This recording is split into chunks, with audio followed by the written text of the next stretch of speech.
A service of KIBMradio.com, the Internet's home for an all old-time radio.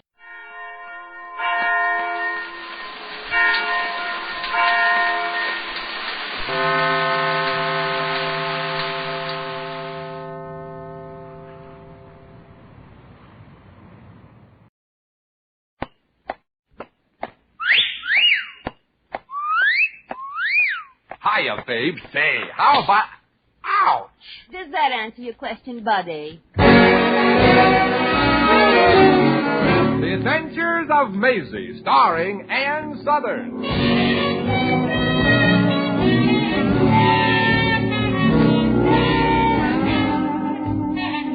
You all remember Metro-Goldwyn-Mayer's famous Maisie picture. In just a moment, you'll hear Maisie in radio, starring the same glamorous star you all went to see and loved on the screen, Ann Southern.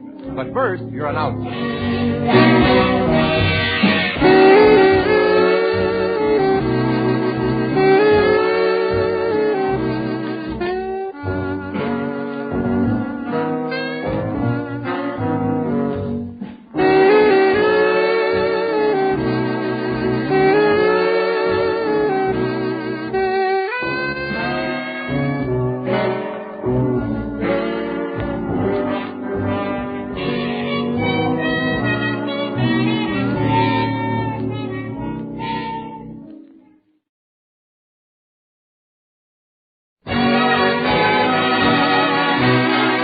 Now here's Ann Southern as Maisie.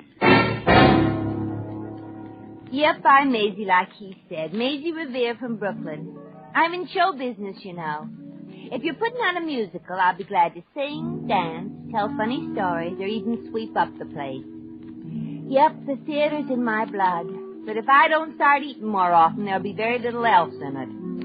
I've always wanted a job with a little more security. And I've thought about working in the post office, but there's no future. Even after you learn the business, you can't open your own post office. So I keep on making the rounds of the booking agents and producers and do a little phone slot stealing on the side.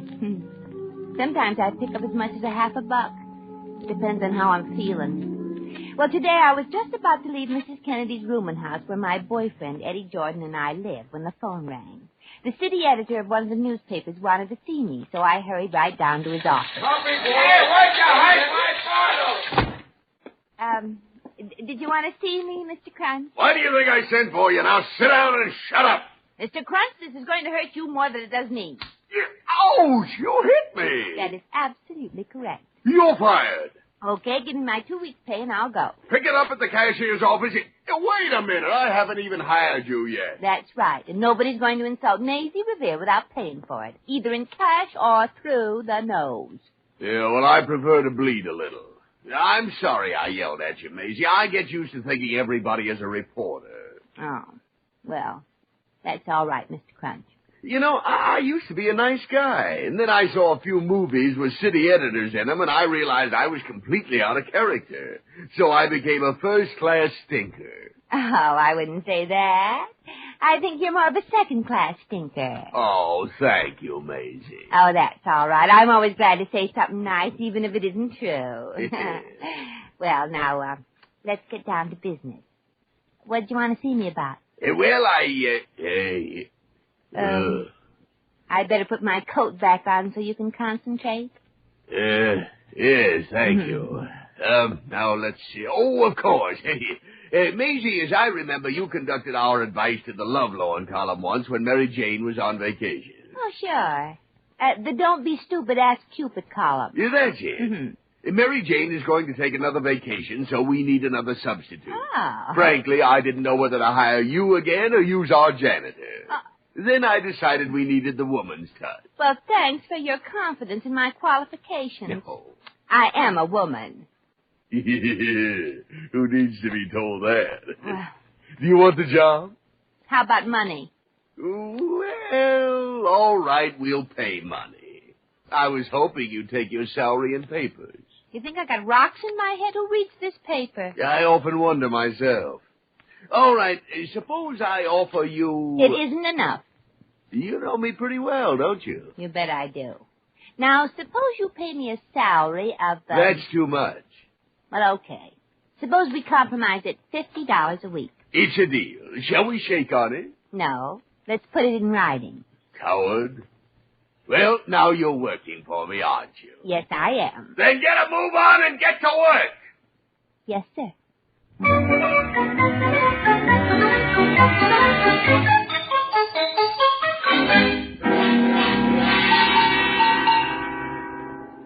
Let's see what Mrs. Kennedy's got in the refrigerator.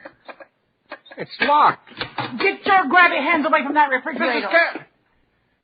Mrs. Kennedy, on behalf of all the inhabitants of your rooming house, I resent you putting a lock on the refrigerator. You'd think we weren't trustworthy.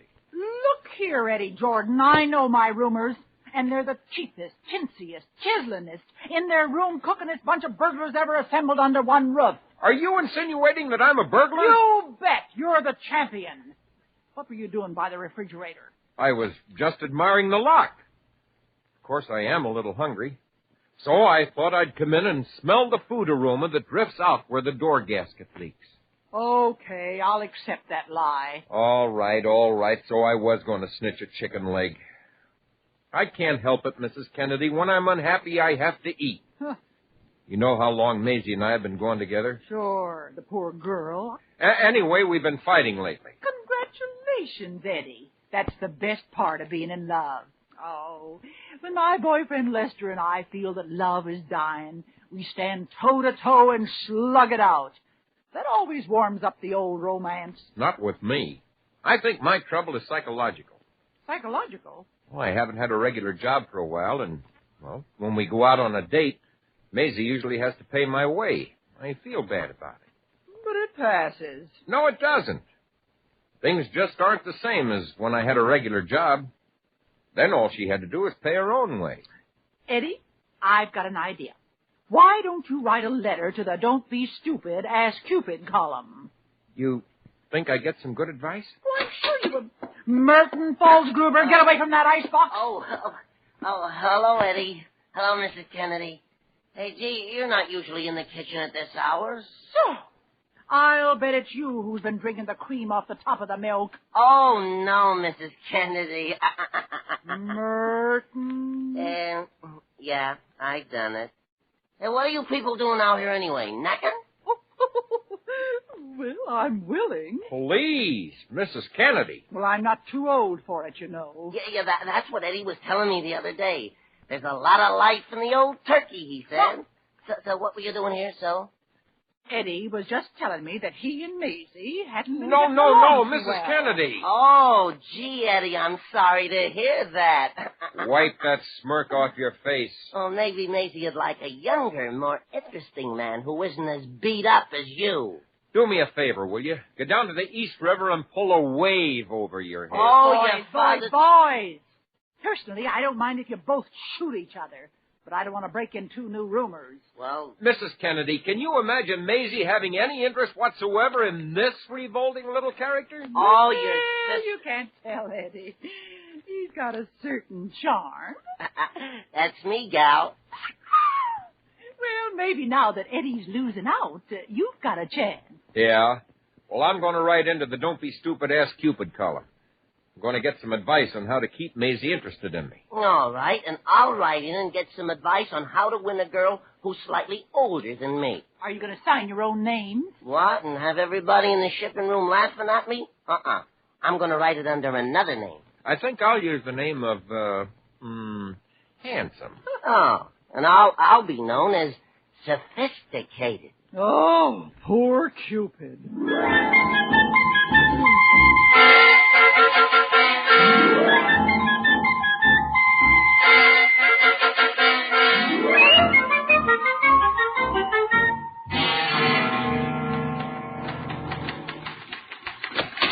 Maisie.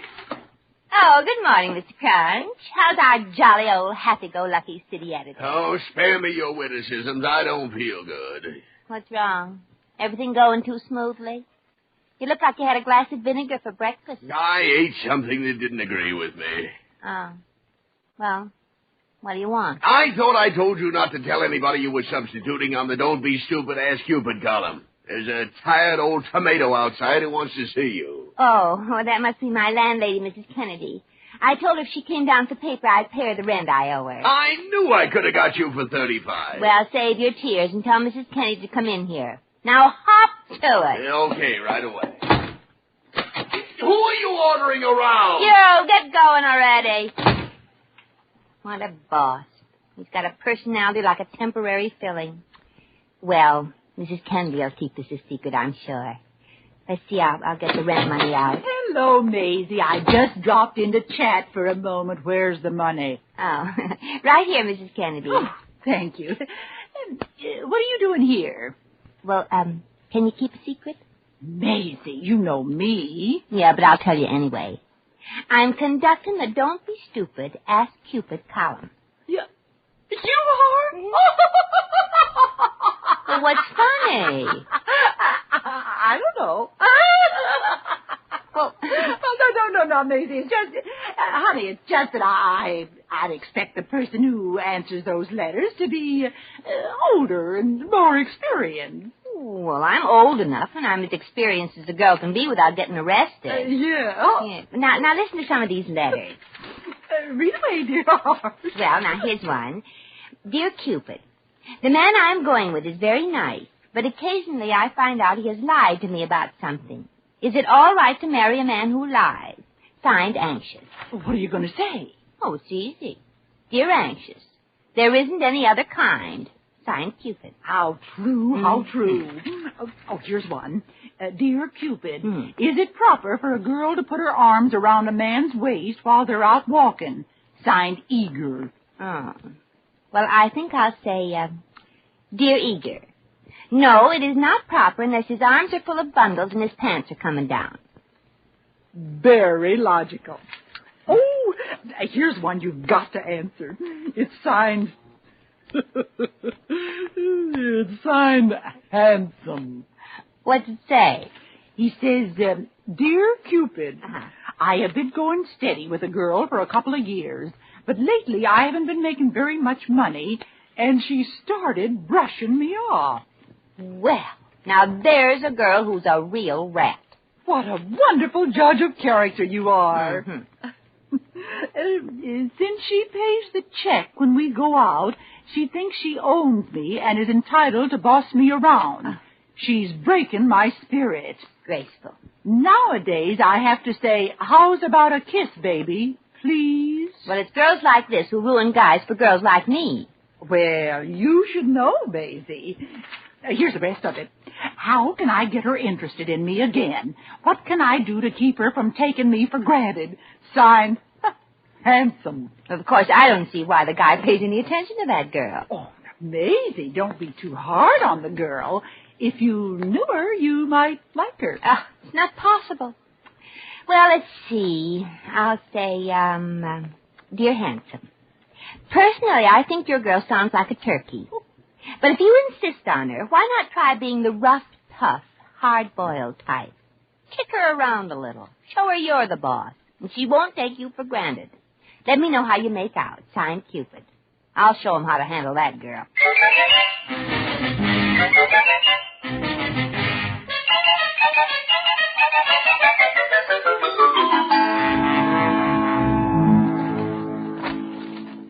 Show her you're the boss and she won't take you for granted.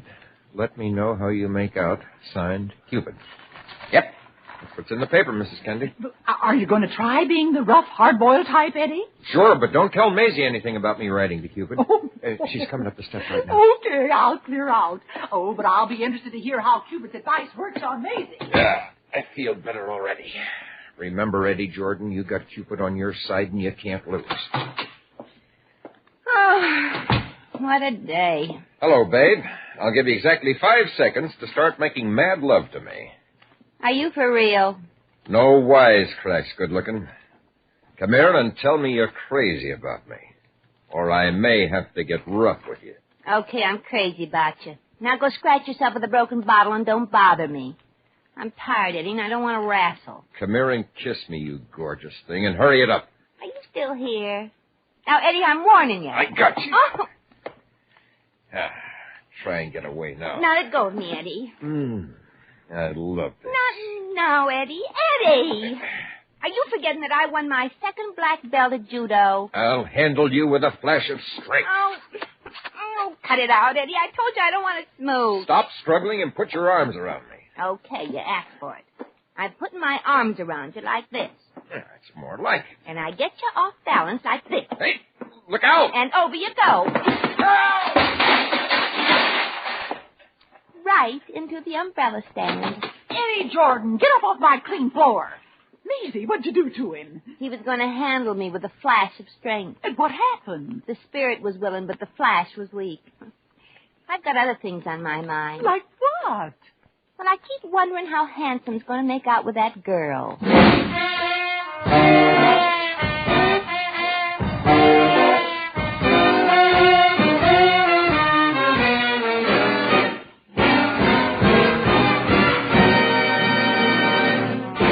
The Adventures of Maisie, starring Ann Southern, will continue in just a moment.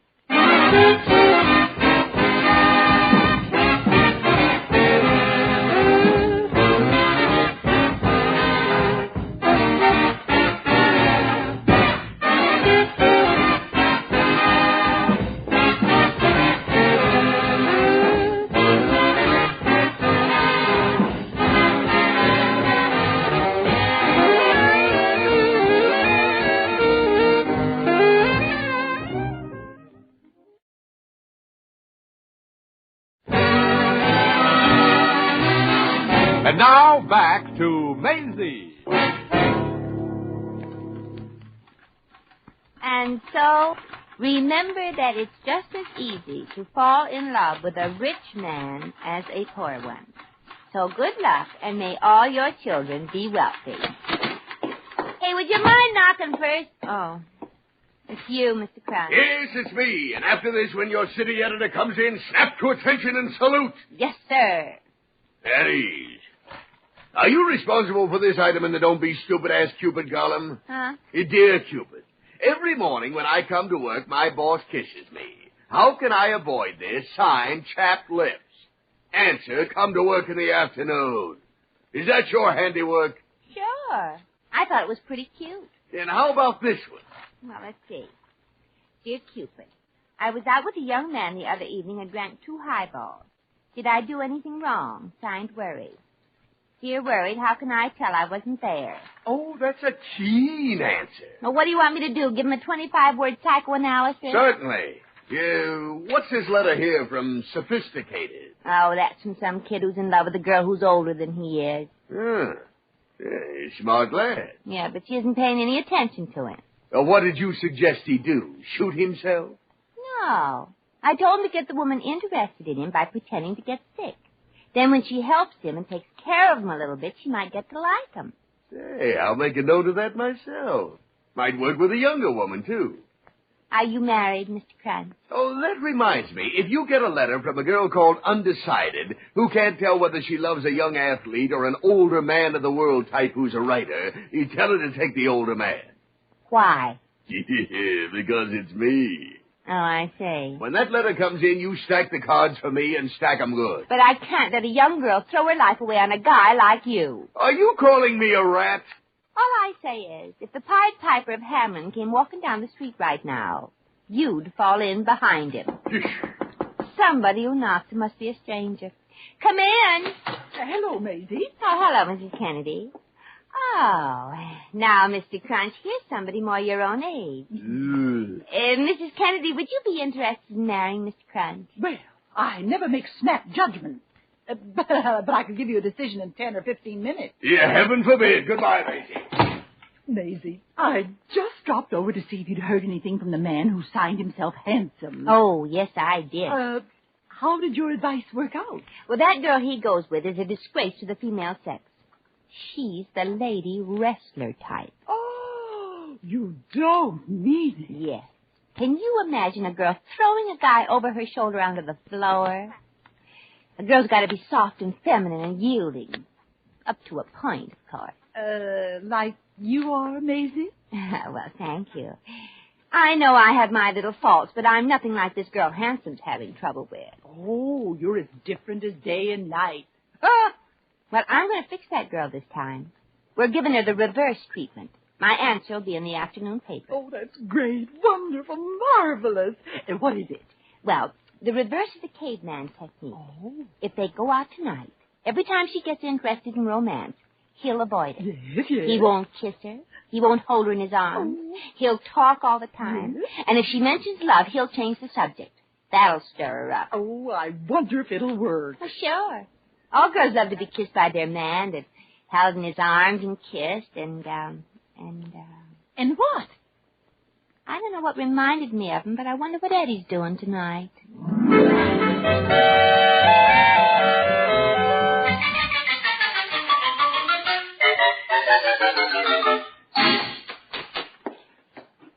Gee, Maisie, thanks for taking me out to such a wonderful dinner. Oh, that's all right, Eddie.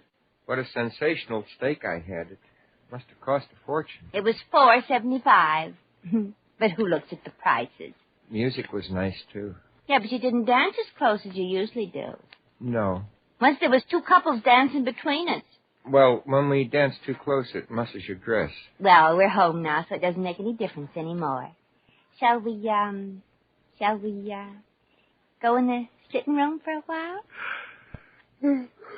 Well, okay. Well, I hope I'm not keeping you up. Oh, that's all right, honey. You know, Eddie, it's, nice and dark in here. Oh, I'll turn some lights on. What for? Oh, I like to have some light when I talk. Well, who's going to talk? Eddie, darling. Come here. Cigarette? Look out. What's the matter? Well, you almost shoved that cigarette up my nose. No, I don't want to smoke now. Boy, it sure is working. What's working? My lighter. Well, I didn't think it could have been you. You haven't worked for 3 weeks. Put that cigarette away. Okay. Now, snuggle up nice and comfortable. Oh, I'm comfortable now. Well, come on, honey. Snuggle up a little. Uh-uh. Eddie, snuggle up already. Well, if you're going to yell at me, maybe I better leave. No, stay with me. I want to be alone. Now, wait a minute, honey. I want to tell you Don't something. tell me anything. I'll tell you. Until I met you, I never knew how much I enjoyed being all by myself with a good book. But, Maisie... And all the time we were dancing, you were yakking away. I never heard such empty-headed conversation. The next time you get a headache, don't believe it. But, Maisie... And if you've got something to say, go ahead and say it. But I won't be here. I'm going to bed, and I don't want to see or talk to you ever again. Good night.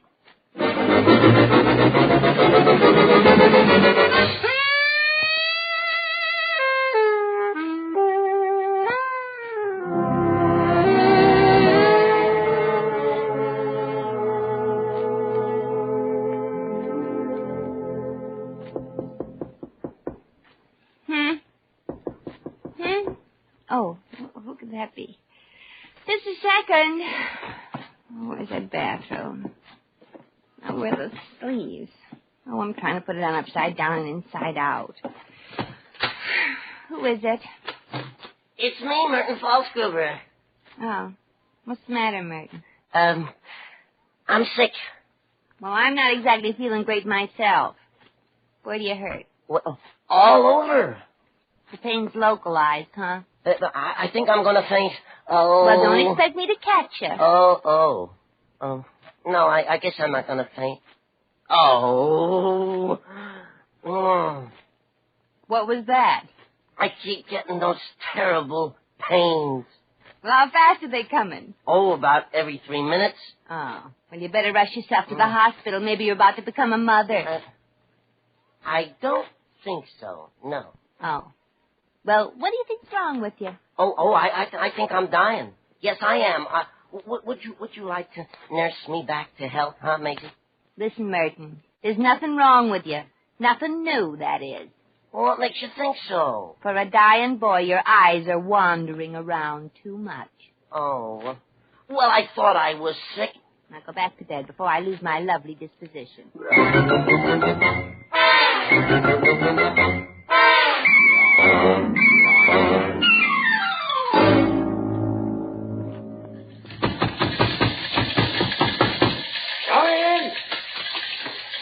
What do you guys want? Are you the editor? That depends. We came down here to horsewhip the editor. Yeah, I'm a stranger here myself. What's the matter? We don't like whoever runs the Don't Be Stupid, Ask Cupid column. You know, I had a little trouble with that myself last night. I was going with a girl, and the editor of the column told her I was a broken-down old werewolf and told her to ditch me. Go ahead, boys. Go in and horsewhip her. Her name is Maisie Revere. There's the office she's using. Maisie Revere? Holy smoke. Come on, Merton. Yeah. How many times have I told you not to... Eddie. Merton. Not Eddie Cupid. Just call me handsome. And call me sophisticated. Oh, no. No. You mean I was giving you advice to try out on me and I didn't know it? Watch this, Merton. It'll be an education. Yeah. Come here, baby. Now, Eddie, don't look at me that way. Maybe you better go outside. No, Merton, don't. Oh, yeah. No, I Merton, guess don't so. go outside. Come here, doll baby. Get away from me, Eddie. Don't you dare touch me. Merton, Mr. Crunch. Some gentleman. Eddie, get away from me now. Get away. No, I've got you. No. Let go of me. Oh, don't, Eddie, please. What? Help. Oh. Big Eddie.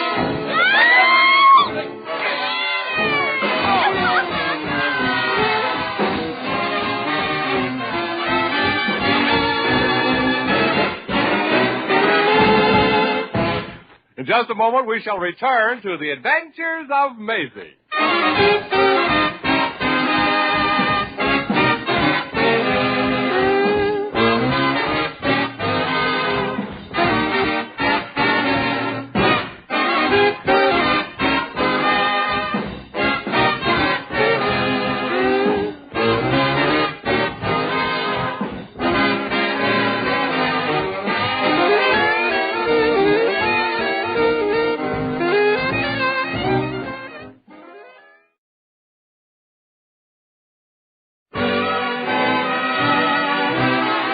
And now, once again, here's Maisie. Well, I ate off the mantelpiece for 4 days before I was ready for overstuffed chairs. And I'm still wincing every time I see a chair without a cushion. I guess I had it coming to me, though. And Eddie and I made up, of course. Mary Jane came back to her job after a vacation, but there were a few lawsuits on the things I wrote, so Mr. Crunch, the city editor, quit to become the editor-in-chief of a cider mill. He said he liked it because it goes to press only once a year. Well, I gotta start hunting for another job.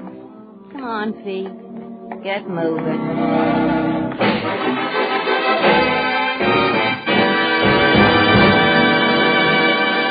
You've just heard The Adventures of Maisie, starring Ann Southern.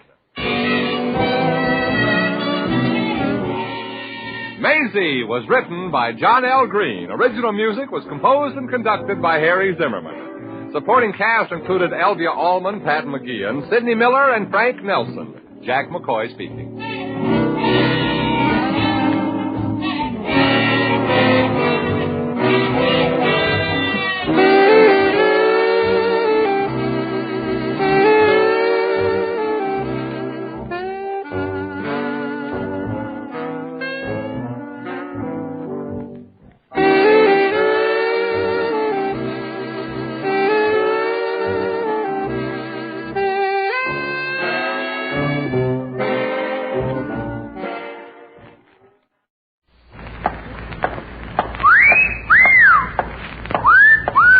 Hiya, babe. Say, how about a little...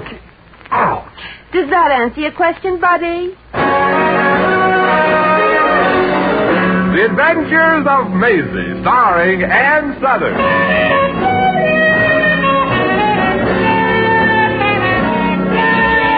You all remember Metro-Goldwyn-Mayer's famous Maisie picture. In just a moment, you'll hear Maisie in radio, starring the same glamorous star you all went to see and loved on the screen, Ann Southern. But first, your announcer.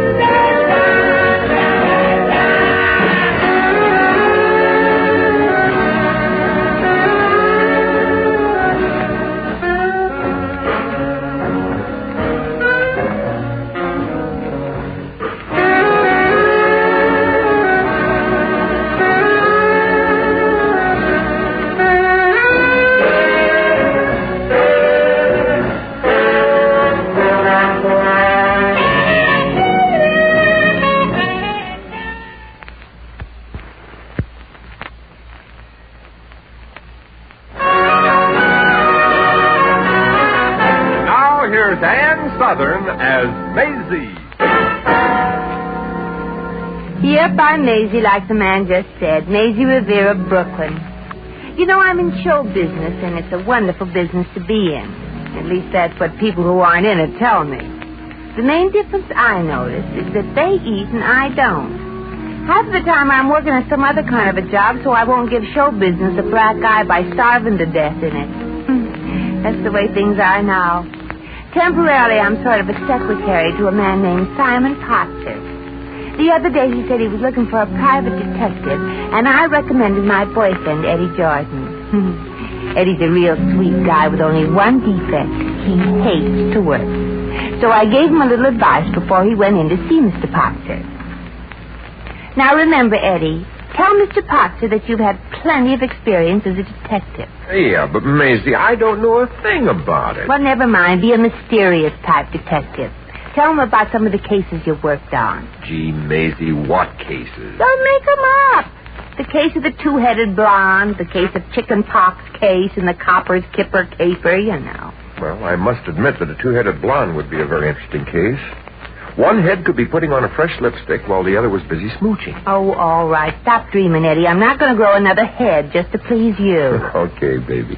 You can talk tough, can't you? Well, sure I can, honey pie. Oh, now, no smoochy talk with Mr. Potzer. And remember, you can show him the handcuffs, but don't take the gun out of the holster, or he'll see Hoppy's picture on it. Now, you got it? Yeah. Okay, sweetheart. Come on, then. Let's go in. I'll knock on his door. Come in. What's with that cute voice? Sounds like you've been taking dictation on his lap. No, but he's very human, which is more than I can say for you sometimes. Mr. Potzer. Yes? I got hold of that detective I told you about. This is Eddie Choo-Choo Jordan. And maybe you remember, he used to play halfback out west at the Carfax University. Oh, yes. Yes, of course. Remember the name well. Jordan. Yes, Jordan. Hey, why did they call you Choo-Choo? Well, Mr. Potzer... Well, it was because he was always in training. He hates to tell anybody he's ashamed of it. Yeah, well, you don't look very tough, Mr. Jordan. Oh, he's plenty tough, Mr. Potzer. If anybody wants trouble, he comes from where they make it. See? Yeah, well, I don't know, Jordan. Look, sweetheart, I'm the quiet type. I make my play and stick by it. I don't like to bump any heads together unless somebody tries to punch holes in me, see? Yeah, that's the way I feel about whatever you said, too. What kind of a caper is this, Mr. Potzer? Well, it's not too difficult. I don't think there'll be any fireworks. Good. Eddie doesn't like to scrag anybody unless it's in self-defense. See? What do you call self-defense, Mr. Jordan? Oh, a guy gives me a funny look, I open up on him, see? Yeah, I see. Yeah, I'll tell you the situation, Jordan. I'm having a wedding out at my house, and I've already hired a detective to watch the wedding presents. Yeah? I want you to watch him watching the presents. I get you, Mr. Potzer. I'm your boy. How much do you charge, a boy? Well, on a case like that... well, I don't think you ought to charge more than $20, Choo-Choo. All right. You got a deal, Mr. Potzer? Fine. Miss Revere here will give you the address of the house and any other details you need. Be there at 1 o'clock. I'll be there, Mr. Potzer. Goodbye. Oh, one more thing, Jordan. Yeah? Don't wear a mask. Wear a mask? I wouldn't do that. I wasn't too sure. Goodbye. Maisie, do you think I overdid it a little bit? Well, I don't think you should have curled your lip at him so much, but I guess it's all right. I'll call you at the boarding house and give you all the information you need. Okay, Maisie, and don't worry about me. I'll take care of everything out there. Good. Eddie Jordan, private eye. Yeah. I kind of like the idea. Well, you don't have to overdo that Eddie Robinson bit. Hey, I thought it sounded pretty natural. Now, look here, Eddie Jordan. I got this job for one day, so don't let it change your hat size. And stop admiring your reflection in the mirror and fluffing up your muscles. Eddie Jordan, private eye, not bad. Yeah, I think I'm going to have a ball at that wedding reception. Where is it? Out on Long Island. There'll be a lot of girls there, so watch your step. I don't want to hear from Mr. Potzer that your private eye had a permanent wink in it. Don't get fresh, babe, or I'll rough you up. Oh, get going already, you temporary fatfoot. Take the air. So long, Eddie. How do you like that guy? He thinks he's a detective already. Oh, Miss Revere. Oh, yes, Mr. Potter. I think I ought to tell you that if anything unpleasant happens at our reception this afternoon, I'll fire you and sue the detective until he's got nothing left but his bridge work. Oh, well, don't worry, Mr. Potter. When Maisie Revere recommends somebody, they come through or else. Or else what? Or else they don't.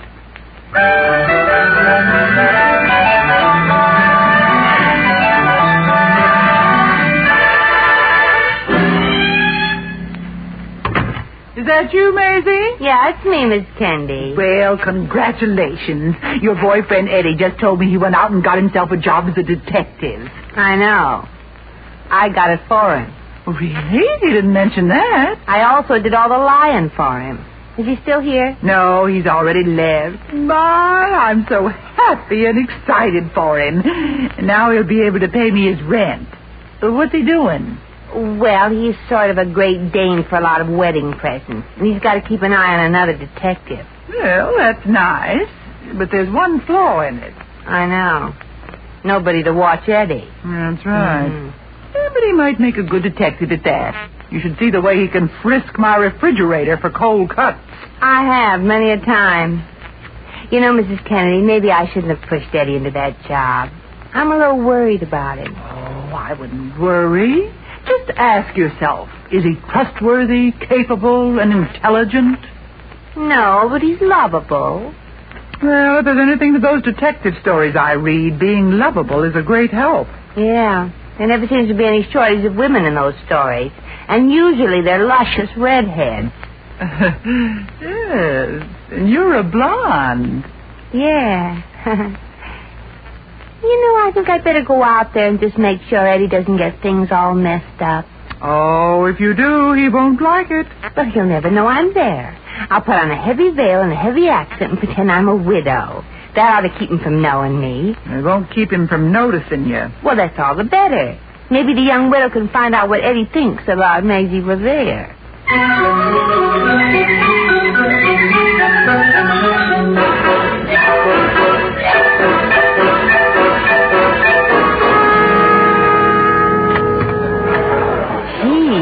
Quite a crowd. Uh-oh, this must be the other detectives. I say, dear chap, could you tell me what the wedding gifts are? Oh, sure, I'd be glad to tell you. Wow. Really? What direction is that? Will you go through that door and... Oh, boy, oh, boy, oh, boy. No, you get down this hall and... Hey, gee, what a day, what a dame. Or maybe you should go upstairs And I know it's terribly vulgar to point, old fellow, but I wish you would. There's no point in your standing here looking at me with your eyes rolled back. Oh, I'm enjoying it. Looking at you is more fun than I've had in weeks. Well, do hurry up and finish. I really can't stay here forever, don't you know? If you do, the party will move out here. Hey, who's the lady with the black mosquito net over her puss? Please, Junior, don't be unrespectful to the lovely dame. This is the son of the man who owns this dump. Just call me Hopalong Potter. Oh, how do you do, Happy? Would you like to play games with me? Just a minute, Shorty, just a minute. I want to play games with her, too. Shut up, partner. I'll feel you so full of lead you'll make pencil marks when you sit down. Oh, I'll wager he's been reading those frightfully jolly comic books. You got it, sister. Well, what game did you want to play, Hopalong? Oh, we're going to steal the silver bullion from the bad guys and hide it in the old mine shaft. Oh, well, how perfectly delightful. Well, run along now. There's a good lad, and I'll talk to you later. Okay. What's your name? My name is Lady Maisie Revere, but you can call me Tex. Okay, Tex. So long, partner. Kitty on, little pal. Gee, so your name is Lady Revere, eh? Hey, my name is Harry Harrigan. I'm glad to meet you. I'm sure. Gee, Lady Revere. You know, you don't look like a lady at all. Thank you. And you'd better not tell me what you think I do look like, or I'll stick a hat pin into your ear and twang it. Oh, excuse me. Now, which way are the wedding gifts? Hey, that way. Thank you. Well, there's Eddie. He's coming right over here like a bee heading for sugar.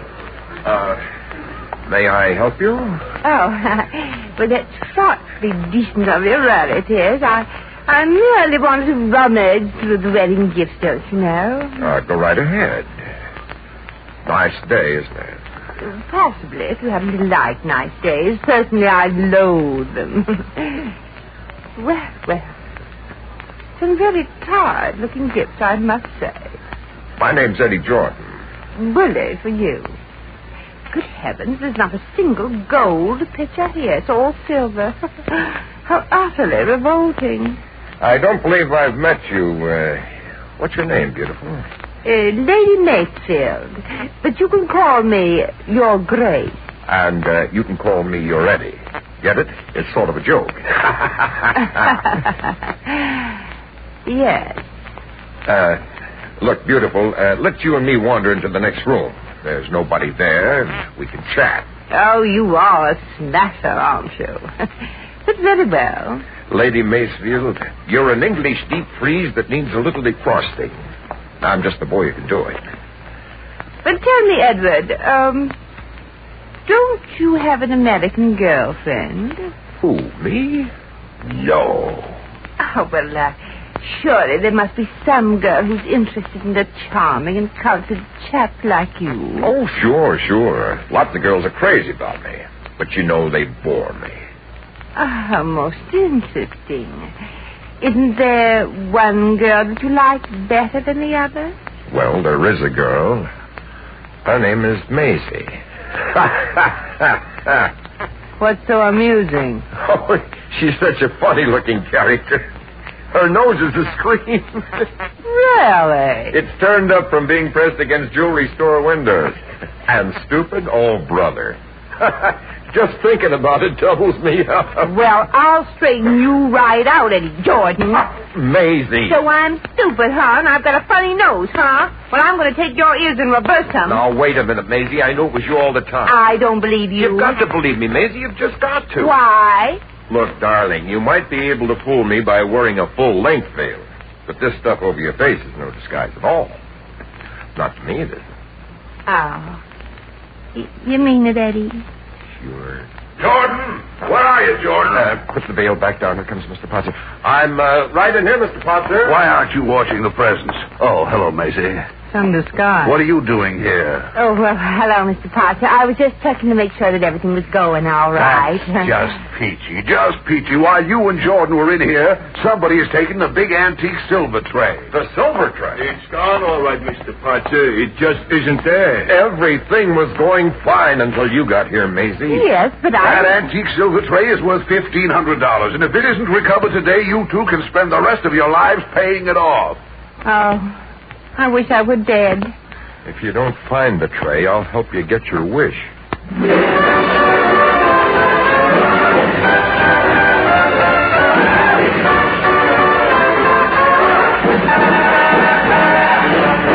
The Adventures of Maisie, starring Ann Southern, will continue in just a moment.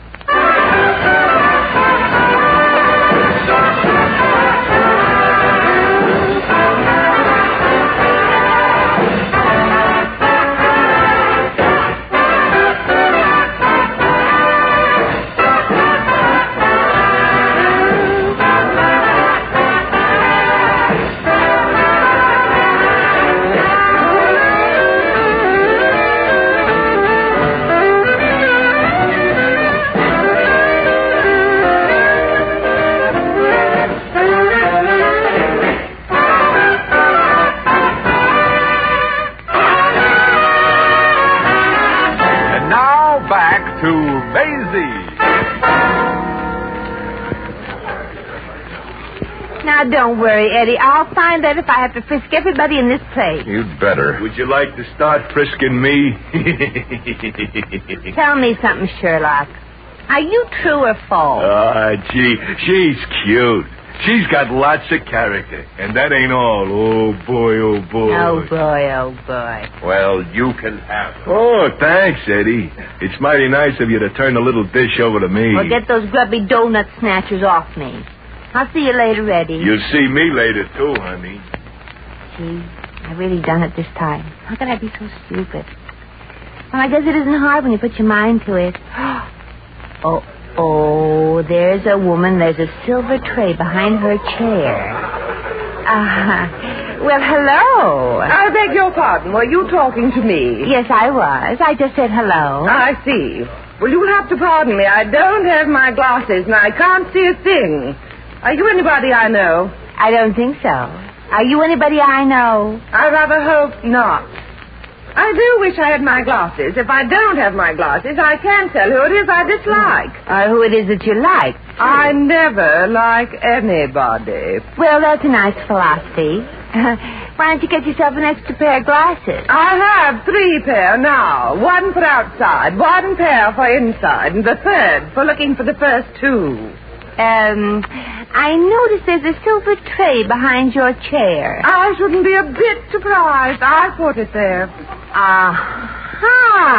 At whom are you aha-ing, may I ask? At whom? At you, that's whom. If you'll pardon me, I'll just take this tray and put it back where it belongs. Leave that tray where it is. I'm sorry, but it's got to go back. It was naughty of you to bring it here in the first place. Hey, let go of it. Well, I won't. You let go. Who are you, anyway? Who are you? I asked you first. Come on, let go. Help! Somebody help me. Somebody is trying to steal one of the trays. Yes, What's going on here? here's the missing tray, Eddie. That's not it, Maisie. What happened? Oh, this isn't the tray. This is the one Grandmother Potzer gave me years ago. I've been showing it to one of the guests. This lady had it stashed behind one of the chairs. Maisie, this is Mrs. Potzer. Holy smoke. This is no lady. This is his wife.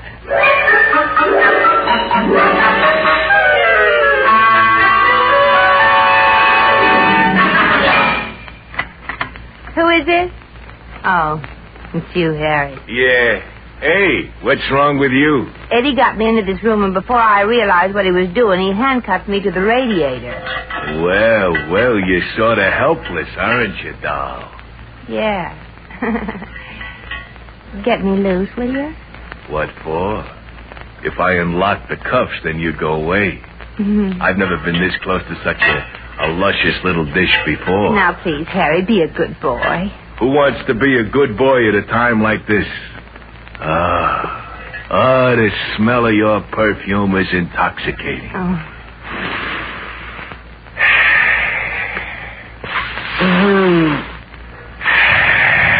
Boy, I just had a double. Well, wear it in good health and unlock this bracelet. And if I hold on to this hand, that leaves me one free hand, and you can't slap me in the face with the other, can you? Ooh, come closer, cutie. Harry, this isn't fair. Fair schmear, I'm human, ain't I? Just barely. Let go of me. Now, you better go downstairs. There might be another robbery. There's going to be a little stealing going on up here, too. Well, Now, come on. Are you going to give me a little kiss, or shall I wrestle it away from you? Oh, all right. I'll give you a kiss. Here. That was a kiss? All you did was make like a hiccup with your lips. Well, what'd you expect me to do? Set you on fire or something? Yeah, that's the idea. Shall we, try it again? You do, and I'll bite your nose off. Okay. I guess I'm just not your type. Nah. Hey, Harry, what have you been doing? Oh, just investigating. Eddie, please, take these handcuffs off me. Nothing doing. You've caused me enough trouble already. Mr. Potzer is sore at me, and what's worse, Mrs. Potzer is sore at Mr. Potzer. Okay, both you cattle wrestlers reach for the sky. I got you covered. Oh, go shoot yourself, will you, Junior? Okay, you asked for it. Ouch! Holy Pete, he's got a BB pistol. Good work, Hoppy. Shoot him again, partner. Okay. I'll get him. Ouch! Come here, you little bastard. Oh, please, Eddie. I know if you let me loose, I can find out who swiped that antique silver tray. Sure. Probably your next suspect will be the bride. Eddie, don't I mean anything to you anymore? Sure you do, Maisie.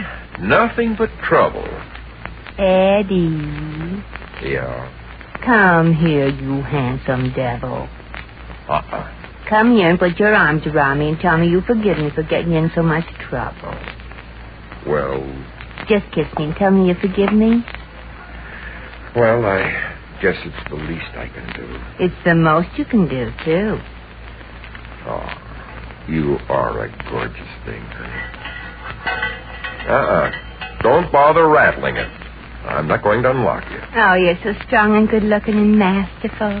Yeah, I guess I am. How about that kiss? Okay. There. That should have curled your toes a little. It was... Thanks for the scarf, partner. Oh! Bullseye! Wait till I get my hands on that little brat. I'll take the seat of this castle and catch on fire! Gee, Eddie never realized I took the handcuff keys out of his pocket. I guess when a man's busy being masculine and a girl's telling him how wonderful he is, you could set off a bomb in his pocket and he'd never notice it. There. Eddie, darling. Yeah? Come here a minute and give me just one more kiss. Oh, they can't resist me. Okay, you lucky girl. Hug her up. Put your arms around me and... Maisie! Maisie, get me loose. Get these handcuffs off me or I'll break every bone in your body. Please, honey. Now, don't go away, Eddie. I'm going to find Hopalong Potter and tell him that he can find a permanent target.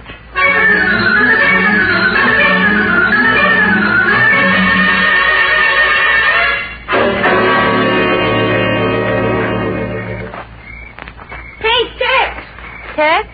Oh, sure. Hi, Hopalong. Are you having any fun at this reception or whatever it is?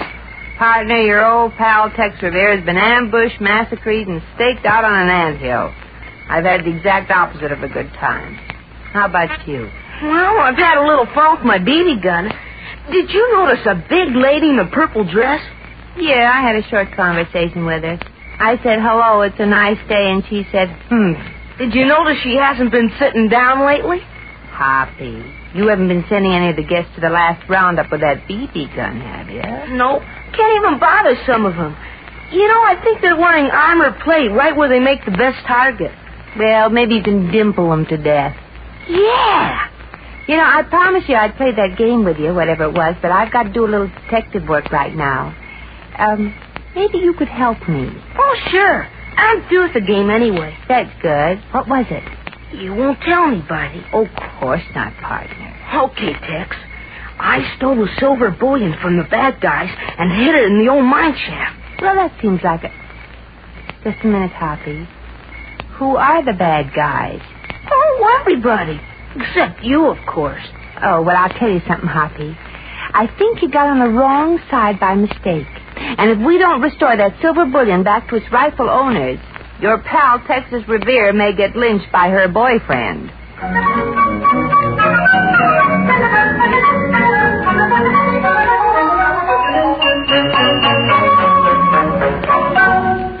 Well, this rips it. Not only do you let some thief run off with a valuable silver tray right under your nose, but you get yourself handcuffed to the radiator. I'm sorry, Mr. Potzer, but if you'll get a hacksaw and cut the radiator right here... Nothing doing. Cut the handcuffs. They're hardened steel. They won't cut. Well, then you can stay here indefinitely and starve to death for all I care. I wonder what the archaeologists will say when they dig you up 1,000 years from now. I just checked over all the guests, Mr. Potts, and the tray just isn't here. Oh, what's your theory, Harrigan? Theory? Oh, yeah, theory. Well, I think it's an inside job. I think Jordan did it. I took it. There, he just confessed. You're out of your mind. You're talking like an idiot. I got to talk so you can understand me. Why don't you call the police, Mr. Potzer? I don't want to question him just now. I questioned a suspect last week, and my knuckles are just healing. Hold everything. I got the tray. That's it. Who had it? Where did you find it? You got here just in time. Where was it? Well, it was tied onto the end of the rope that goes down in the well, Mr. Potzer. Well, how in the world did it get there? Well, that's a secret between me and a certain gentleman of the Old West. The secret will go with me to the grave. Reach for the sky, you sheep herders, or I'll fill you full of daylight. Junior, it was you. Well, I gotta be moseying along. Goodbye. Junior, come back here. Oh, thanks, Maisie. Now, unhook me from these handcuffs, will you? Eddie, do you still love me? Of course I do. Will you always love me no matter what happens? Certainly. Well, I tucked the key away in here, and when I leaned over the well, it fell into the water. Oh, no.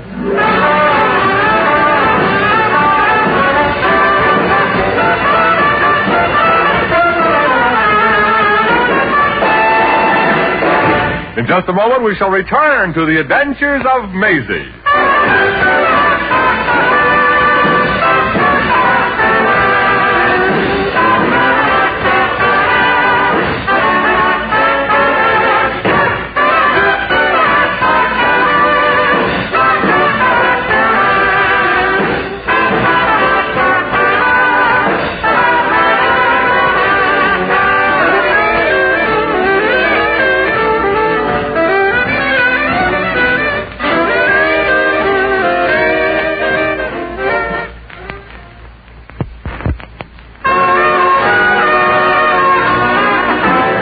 Once again, here's Maisie. Well, poor Eddie. We finally called the plumber who unscrewed the pipe and got him loose. Eddie got paid his $20 all right, and he was very happy about it. Except that the plumber's bill, what with overtime and so forth, was $18.53. He didn't speak to me all the way home. Then we went into the parlor to have a good fight. But just then the electricity went out in our section of Brooklyn, and there was nothing else for us to do but sit on the davenport and forgive each other. So we wouldn't waste the darkness. Well, it's been a busy day. Come on, Pete. Take poor little Maisie upstairs to bed.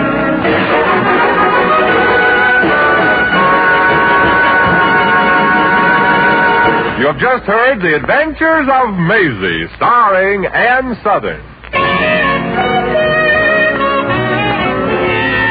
Maisie was written by John L. Green. Original music was composed and conducted by Harry Zimmerman. Supporting cast included Elvia Allman, Pat McGeehan, Virginia Gregg, Jeffrey Silver, Peter Leeds, and Hy Averback. Jack McCoy speaking.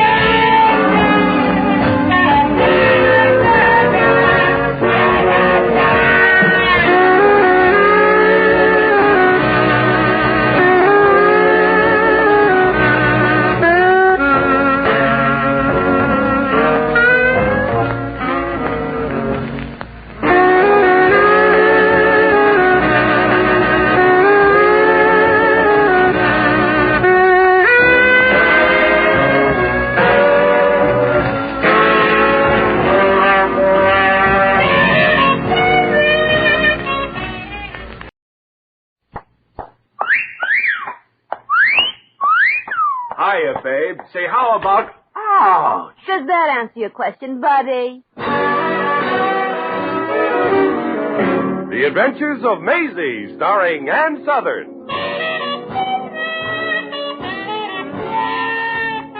You all remember Metro-Goldwyn-Mayer's famous Maisie pictures. In just a moment, you will hear Maisie in radio, starring the same glamorous star you all went to see and loved on the screen, Ann Southern. But first, your announcer.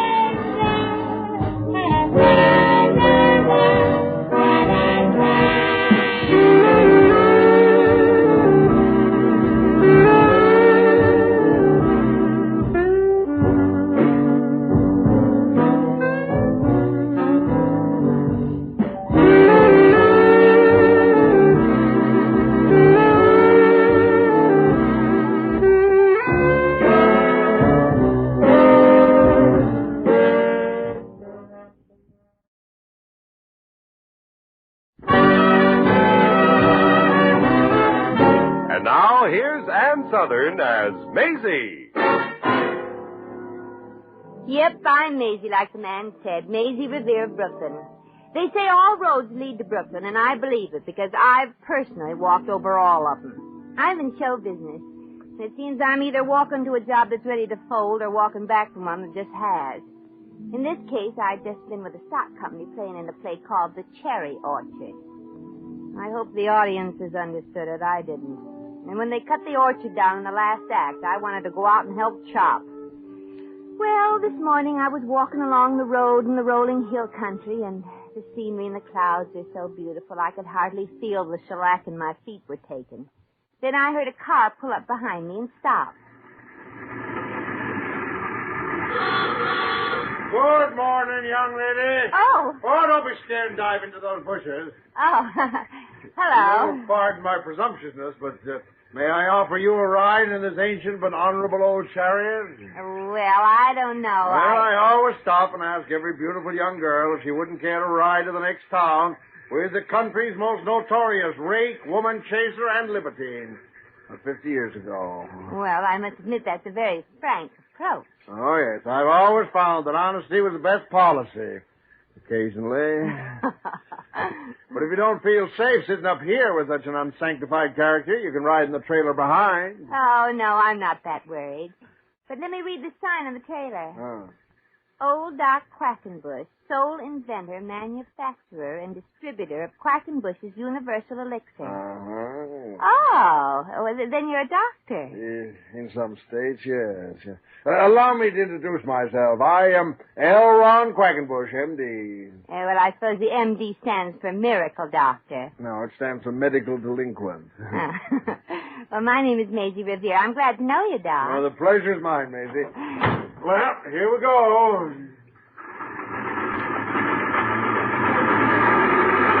Well, so you're the inventor of Quackenbush's Universal Elixir. What do you mean by universal? Well, call it that because everything in the universe is in it. It also happens to be good for almost anything you can think of. Cures everything from alcoholism to sobriety. Now, that reminds me, it's time to take my regular morning antitoxin now. You take the wheel for a moment, my dear, huh? Okay. Yeah, I got it right here next to my heart. Yeah. What are you curing right now? Alcoholism or sobriety? Yeah. Ooh, that's wonderful stuff. One of my best batches yet. Well, Maisie, I've forgotten just what it is I'm trying to cure myself of, but I think it's old age. Yeah. Well, that took 20 years off my age. Well, let me know when you get back to 25, and I'll go back and ride in the trailer. That's a good point. How do you sell the stuff, anyway? Now, please, do not refer to the elixir as stuff. Oh, I'm sorry. Swill, yes, but stuff, no. When I tell you, I just park my trailer in a likely spot, I open up the collapsible stage, do a few magic tricks to collect a crowd, and then I give them the pitch. Well, gee, it doesn't sound very surefire, Doc. How you doing? Well, to be frank, only fair, yeah. I gotta admit that I'm always relieved when I go over a county line. You know what you need, Doc? Another shot at the elixir? No, you need a shill. Now, here's the way I see it. You do the tricks and start the pitch. Right in the middle of it, I bust in. I'm in agony. I'm suffering from acute choreopsis of the lobelia. Yeah, just a moment, my pretty wench. There might be a few flower lovers in the crowd who'd recognize that disease. Well, all right, it can be something else. But anyway, that'll attract a little attention, especially if I wear a bright red sweater. Now we're making progress. I'm ready to kick the bucket any minute. I'm in terrible shape. My dear young lady, your shape will never be terrible. Oh, don't interrupt. But thanks just the same. Famous for my veracity. I come up on the stage. I tell you that I've tried everything. I've been given up by the Mayo brothers, the Menninger brothers, and the Ringling brothers. I'm at death's door. And I pull you through. Well, don't you think we can use a little fresher material than that? Yeah, and I got carried away. Yeah. I come to you as a last resort. I'm desperate. You get out the bottle of Quackenbush's elixir of panther oil and hand it to me. Oh, this is great, Maisie. I drink it. Slowly a sensational change comes over me. I get better right in front of their eyes. I'm cured. I feel wonderful. I buy 10 bottles and jump off the stage and exit through the crowd. Followed by the entire high school basketball team. Yeah. Well, what do you think of it? Oh, it sounds absolutely perfect. But are you good enough actress to handle the part? Doc, I've been everything from Little Eva to the Hunchback of Notre Dame. I'll admit they weren't Broadway productions. They've been Fifth Road companies and Major Bowes units. But I've had plenty of experience. Well, Maisie, I'll make you a full partner. Shake, partner. And I think we ought to have a quick snort of elixir to seal the bargain, huh? Here, you might as well know now what it tastes like. Okay.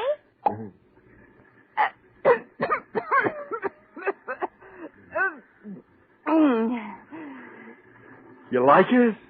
Dr. Quackenbush, this is an intestinal hotfoot. You ought to serve a blowtorch for a chaser.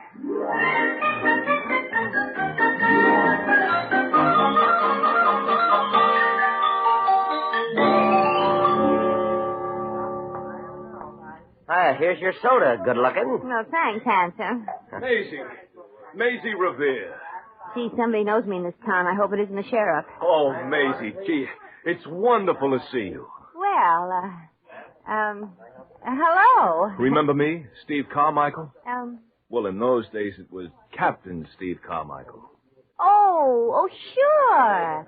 You were a doctor in the Air Force in England, and I was with the USO unit. That's right. Oh. You were going on a combat mission the next day. Yes. Or at least that's what you told me. Seems to me every guy I met was going on a suicide mission the next day. Well, Maisie, I was so crazy about you that I would have told you anything for that date. Do you remember it? I remember exactly how you looked. Be careful. It was pretty hard to tell how anybody looked in the blackout. Oh, I didn't have to see you. Every time a buzz bomb went off, you grabbed hold of me. Of course, I grabbed hold of you because I was a little scared, too. Yeah. As I remember, sometimes you didn't even wait for an explosion. Oh, Maisie, it was a wonderful night. I've never been so scared and so happy at the same time in my life. Oh. Well, I guess this is the little town you told me about, Mm-hmm. The village square with the bandstand, the lazy river that winds through the town, and the city jail with your initials on the wall of cell number 5. I guess I did spend the evening talking about me, didn't I? Well, I had to keep you talking. I was afraid to let you change the subject. Well, did you hang out your shingle here? Yes, Maisie. And I've got a wonderful practice. You know, there have been 4 generations of Dr. Carmichaels in this town. Oh, well, I suppose you've already started arranging for a 5th. How many children do you have? Oh, now, Maisie, you didn't think I could ever marry anybody but you, did you? Come on now, Steve. You haven't been waiting for me all this time. You're smarter than that, I hope. I'm afraid not. Maisie, why didn't you answer the letters I wrote you? Oh, well, you know how it was over there. Guys were falling for girls they'd never think of twice about at home. Well, they were awful sweet letters, just the same. Well, anyway, you're here now. What are you doing in town? In town? Mm-hmm. Oh, well, I'm just passing through. I have sort of an acting job waiting for me. Well, Maisie, I'm going to do my darndest to keep you here. And I'm going to start out right now by having you to dinner with my folks tonight. Oh, well, no, please, Steve. I'm not the girl you want. I've got the wanderlust. It's in my blood, just like show business. Well, I think I can give you something to remedy that. Wait here while I phone my mother and tell her the wonderful news. She's heard all about you. I'll only be a second. Oh, gee. Say, handsome. Anything you say, good looking. When Dr. Carmichael comes back, tell him I had to run and not to wait for me. I'll wait for you. Just give him the message. Haven't you got a message for me, too? Yeah. You make a very fine soda, jerk.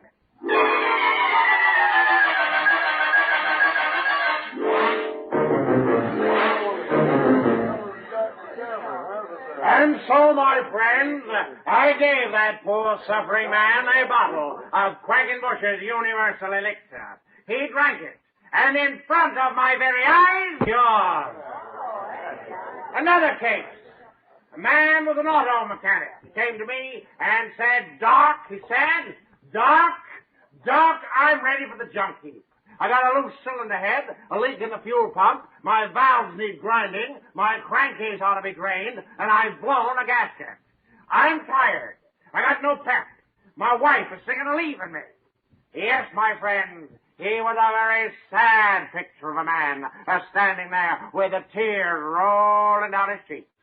Well, folks, I sold that man a dozen bottles of Quackenbush's Universal Elixir, and after 2 bottles, he was cured. Not only did he have his old pep and energy back, but by the time he finished the complete treatment, it was for bigamy. That's right, men. Step right up. Now, don't crowd. It's only $2 a bottle. It won't grow hair on your chest, but it'll make you feel like you don't need any. I'll take one. I'm sorry, Sonny. You're too young. Yeah, how about me, Oh, Sonny? thank you, sir. Yes, sir. Yes. How many bottles, sir? Thank you. And good luck, grandfather. Now I'm going to show you folks a little trick, folks. I have here a piece of string with 2 ends, one on each. And now then, I'm going to tie a knot. Let me through, quick. Let me through. What seems to be the difficulty here? You are interrupting my trick, young lady. Are you Dr. L. Ron Quackenbush, the fabulous Dr. Quackenbush? Well, I'm famous in a modest way. Oh, Doctor, I I've searched all over for you because I... What is the matter, my child? Here, step right up here on the platform. Oh, thank you, Doctor. Oh, you're my only hope. There we are. Now turn around and tell us what your trouble is. All right. Wow! So please, ladies and gentlemen, my patient appreciates your good wishes, but this is an emergency. Hey, shall I boil some water? Yes, and then jump into it. What I say is your ailment, my child. Dr. Quackenbush, I've been given up by all the greatest specialists in Chicago and New York. I've been to Dr. Gooberdorf, Dr. Princeton, Dr. Gillespie, Dr. Kildare. Don't overdo it, Maisie. And, of course, the famous Dr. Cronkite. Oh, can you do anything for me, doctor? Can anybody do anything for me? I can. I know exactly what's wrong with it. That's Dr. Carmichael. Wait a minute. Young Dr. Carmichael. Am I to understand that you know the complicated nature of this unfortunate young woman's ailment? You bet I do. Oh, Steve. She's suffering from an acute attack of Flabmeyer's disease. Entirely wrong. And she's going to be in the hospital under my personal care for the next 6 months. Now you... But I'll cure her if it takes the rest of my life. Oh,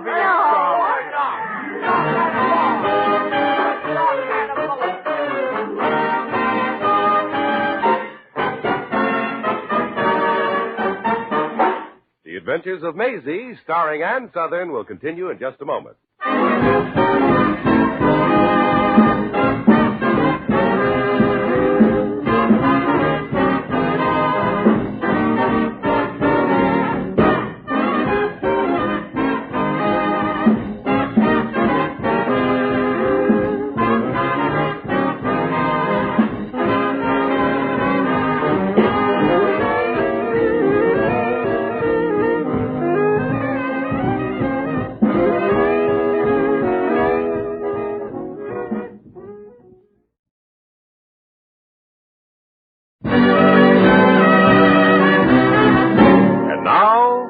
To Maisie.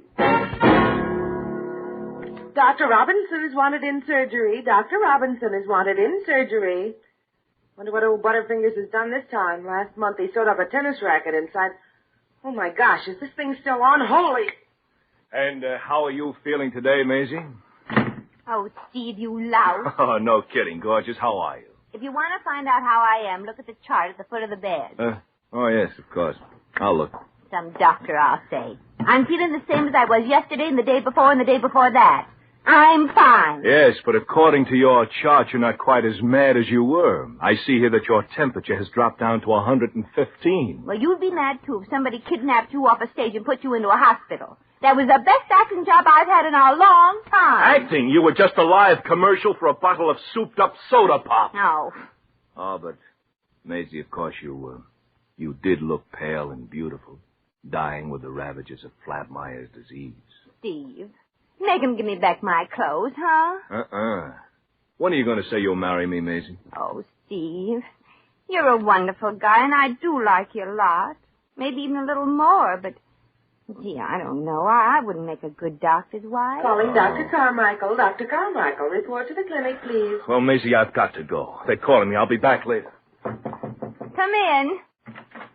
Oh, how are you? I thought you'd moved on. What, and leave you in the sink of iniquity? Never. Oh, Dr. Quackenbush, may I present Dr. Carmichael? Oh, how do you do? It's a pleasure to meet you, Doctor. I was just leaving. I hope you won't mind. On the contrary, you've doubled my pleasure. What you got there for me, Doc? Oh, just some flowers, Maisie. Little token of my undying esteem. Aw, they're lovely. Thank you. Well, I'll be frank and say I didn't buy them, but there was a wedding going on as I walked down the street. I joined the guests momentarily and picked up these flowers. Great Scott, I hope it was a wedding. I don't know. These are lilies. Oh, well, the flowers are pretty. Here, let's throw these crummy yellow roses out. No, don't. They're from Steve. Oh, the doc who broke our act up? Mm-hmm. What's he doing? Breathing hot on your neck? Uh-huh. Look how my back hairs are all frizzed up. Well, you like this character? Well, sort of. He's an awful nice guy, Doc. And he's pretty crazy about me. He comes from an old family around here, and I've met his folks. They're swell. No, they're softening you up, getting you ready for the kill. They're giving you that little white cottage with the hollyhocks in the back routine. Well, sometimes I wonder if it isn't better than beating my feet off to the ankles tramping around the world. I never had a home or a family of my own. Well, who does? Maisie, this is the most dangerous spot you've ever been in. You're beginning to believe all this stuff you never fell for before. No more visitors for a while now, Mr. Yeah, I'll only be a few minutes longer. Out. Now, see here, you wretched Florence Nightingale. I am here in a professional capacity as Miss Revere's medical advisor, and I thank you to give me the proper courtesy I'm entitled to. Oh, well, let me introduce you two. Dr. Quackenbush, this is Miss Coogan. Oh, I'm sorry. I didn't realize you were a doctor. Oh, sure. Don't be fooled by that checkerboard sport coat, the horseshoe tie pin, and the deck of cards in his vest. He's a doctor, all right. One of the best. Well, where's his little black bag? I didn't bring it. I left it in my office along with my stethoscope, my fluoroscope, and my voodoo drums. Voodoo drums? Dr. Quackenbush is also a witch doctor. Anybody you'd like to see drop dead? Well... And if you doubt me, I'll tell you a little about yourself. You're unmarried, unhappily unmarried. But you are intelligent, a good cook. You like candy, cats, and poultry. How did you know, Doctor? Because I'm a diagnostic wizard, my child. Maisie, stop yawning. I'm sleepy. All right. Miss Coogan and I will both go. But here's some decent reading material for you when you wake up. Oh, thanks, Doc. Just what I wanted. Variety, Billboard, and the Hobo News. Oh, I think I'll go to sleep.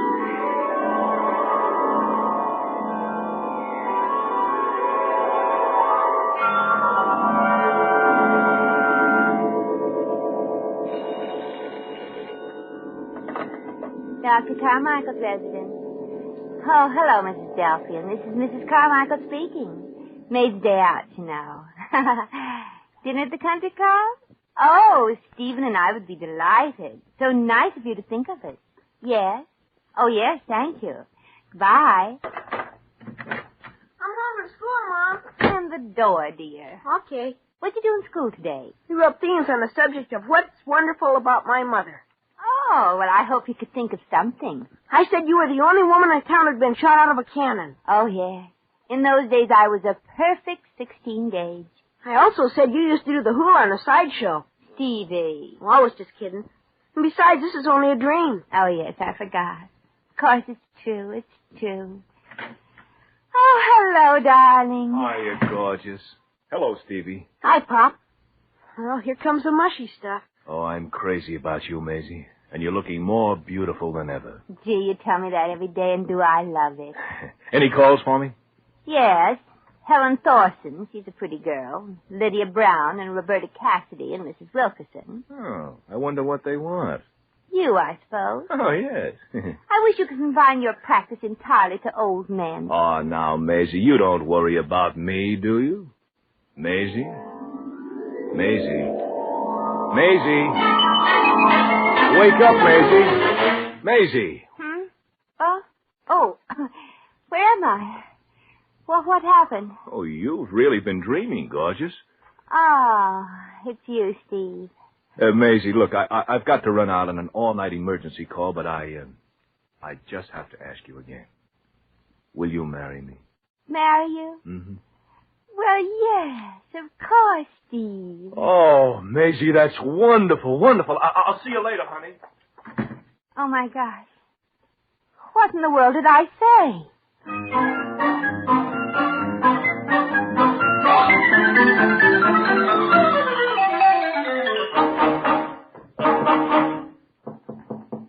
Come in. It's me, Doc Quackenbush, Maisie. Oh, I was asleep. Listen, dear child, I don't like your being in this place. It's a bad environment. All the doctors here are college men. You got to get out tonight. Oh, now. But I think I'm going to marry him. What? Marry a doctor? Oh, they make very poor husbands. They're out on call all the time, and every woman in town falls for a good-looking doctor. I know, but you have a home and children. But he's not in the business, Maisie. No. You'll have to explain what all the headlines in Variety mean. And you'll be lucky if he ever tells you a new joke you haven't already heard. You might as well quit kidding yourself, Maisie. He ought to marry a local girl, a nurse, or a daughter of another doctor. Yeah, I suppose you're right. Here's your suitcase with all your clothes. Now, hurry up and get dressed. How'd you get my clothes? I've been treating Miss Coogan with Quackenbush's Universal Elixir. The results would amaze you. I'll be dressed in 5 minutes.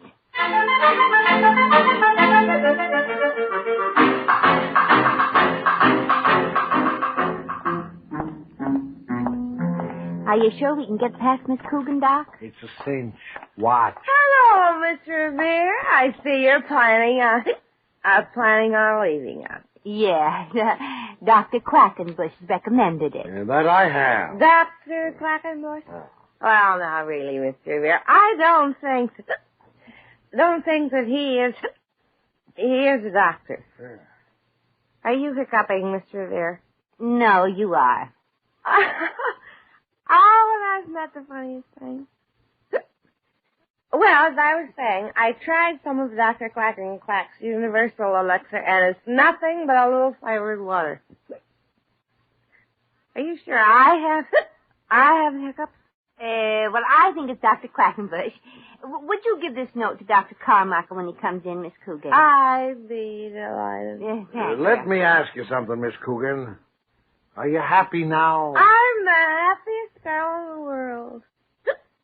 And when Dr. Carmichael comes in, I'm going to give him a great big kiss. She's cured.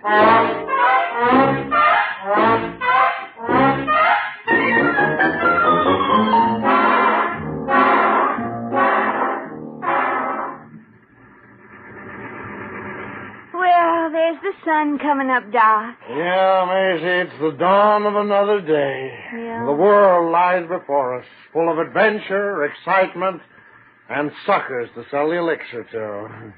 I think I'll stop the car a moment so we can get the full treatment, eh? Oh, it sure is beautiful. Yeah. Tell me honestly, Maisie, are you glad I got you away from that guy? What guy? Oh, you mean Steve? Never mind. You just answered my question. Well, he was a swell guy, Doc. But show business is my business, and I guess it always will be. I hate to admit it, but I'm looking forward to putting on the symptoms of Flabmeyer's disease at the next town. You're a real trooper, Maisie. Yeah, this is the life for me. That's good, daughter. Yeah, I owe you a lot, Doc. Why, if it hadn't been for you, I might have been happily married the rest of my life.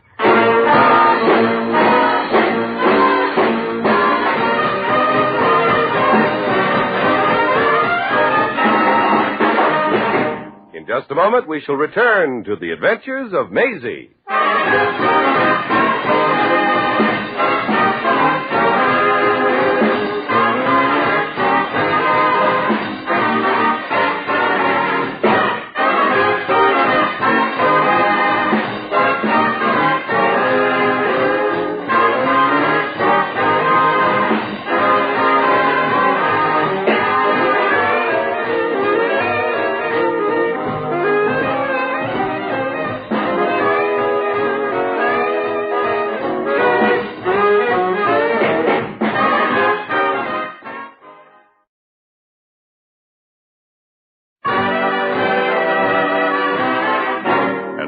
Once again, here's Maisie.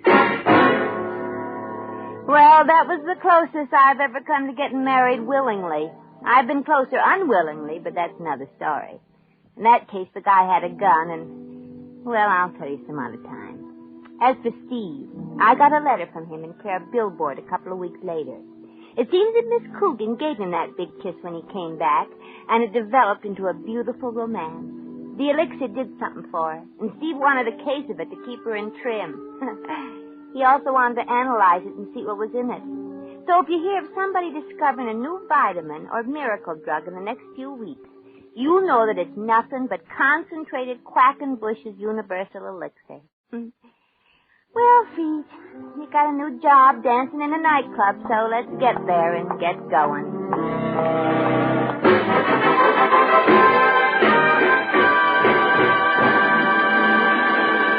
You've just heard The Adventures of Maisie, starring Ann Sothern. Maisie was written by John L. Green. Original music was composed and conducted by Harry Zimmerman. Supporting cast included Hans Conried, Johnny McGovern, Virginia Gregg, Sidney Miller, and Peter Leeds. John Heaston speaking.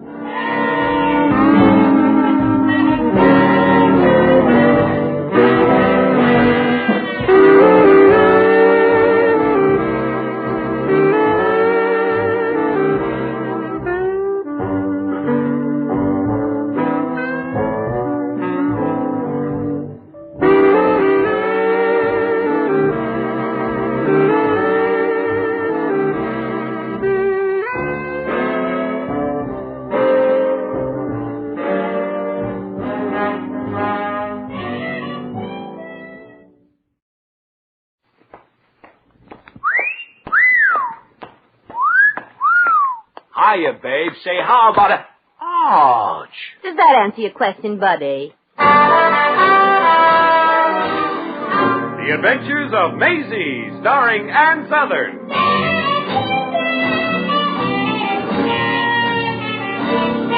You all remember Metro-Goldwyn-Mayer's famous Maisie pictures. In just a moment, you will hear Maisie in radio, starring the same glamorous star you all went to see and loved on the screen, Ann Sothern. But first, your announcer.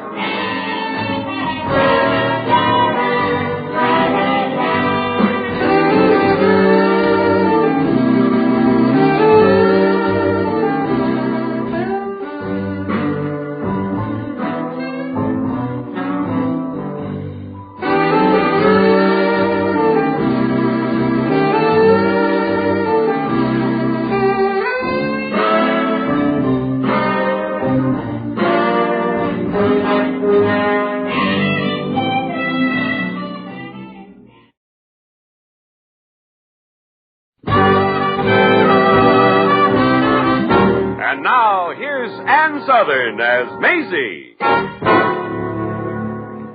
Yep, I'm Maisie, like the man said. Maisie Revere of Brooklyn. My boyfriend, Eddie Jordan, and I live in Mrs. Kennedy's boarding house. And when we get enough money, we're going to get married. But we don't make very much. You see, I'm in show business, and even when I work, I'm underpaid. The other day, I left my salary on a table in a theater, and a stagehand thought it was a tip. Eddie doesn't do much better and spends his spare time dreaming of the day when he'll be so rich he won't have to lift anything heavier than a deck of cards. I still feel there are more important things than money, but I wish I knew what they were. Well, speaking of money, the other day a friend of Eddie's, who's always been crazy about me, dropped in at the boarding house. His name is Harry Adams, and he's a pretty sharp customer. Maisie. What's the matter, Harry? Maisie, I got a terrible problem. Well, don't worry about it, Harry. Some people overcome their personality. You got me all wrong, doll. I'm a sweet guy at heart. I just do lousy things to people to hide my inferiority complex. I'm a sweetheart. Honest, I am. What's Eddie doing back so soon? Have they finally gotten smart and fired him? Oh, no, Mrs. Kennedy. It isn't Eddie. Oh. Harry, you remember my landlady, Mrs. Kennedy, don't you? Hello, Miss Kennedy. Oh, Terry Adams. Excuse me. Where you going? I'm going to lock up the silver drawer in the refrigerator. All right. I'll go. I know when I'm not wanted.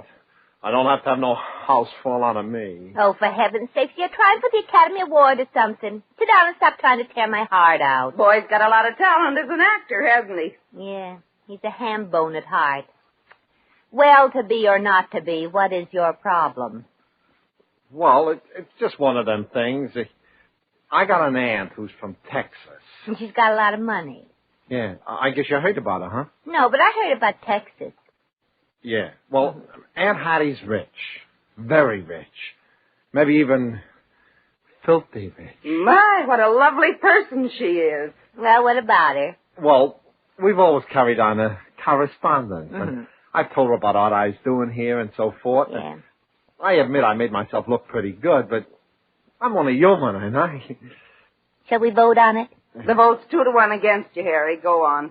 Well, anyway, I told her I was engaged to a real nice girl, and I sort of gave her a word picture of you, Maisie. Uh-oh. Haven't I seen this movie somewhere before? Oh, Maisie, you know I always been crazy about you, but you always liked Eddie. I didn't think anything would come of it if I did a little personal dreaming in my letters to Aunt Hattie. And now she's coming to town, and she wants to meet you. She's staying at the Park Vanderbilt Hotel. Well, nothing doing, Harry. Tell her I left town. But this means a lot to me, Maisie. Won't you please do it just for me?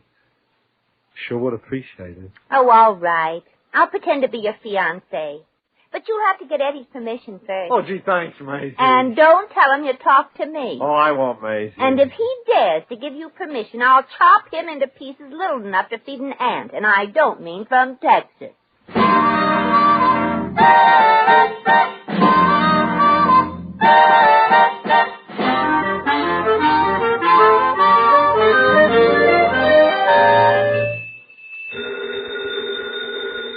Hello? Maisie, this is your temporary fiance, Harry Adams. Harry? Oh. Oh. You mean Eddie gave you permission? Sure. Why, that heel. Maybe I am going with the wrong guy after all. That's what I've been telling you for years, doll. Of course, he did drive a pretty hard bargain, but I didn't mind. Now, wait a minute. Don't tell me Eddie charged you for giving you permission. Who does he think he is, subletting me out like this? Oh, he didn't mind at all. The only problem was getting together on time. Oh. You had to haggle over the price, huh? Well, he said that since you'd be pretending to be my fiance, I'd probably get a chance to kiss you. That you had soft, lovely lips and kissed like a dream. What can I say? I give in. Wait till he gets home tonight. Well, go ahead and tell me. What kind of a rental did he get for me? He traded you to me for a pair of skis. Well. He promised me he'd break the news to you tonight. He's going to stop and get the skis on his way home. Good. He can try breaking the news on me, and I'll try breaking the skis on him. Right where it'll do the most good.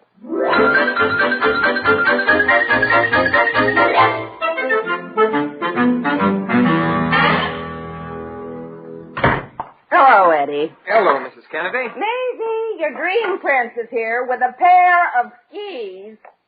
Hello, Eddie, darling. Hello, gorgeous. Mrs. Kennedy, would you mind turning your head the other way while I get my before-dinner smooch? Not at all. I doubt if I'd see anything new, different, or educational.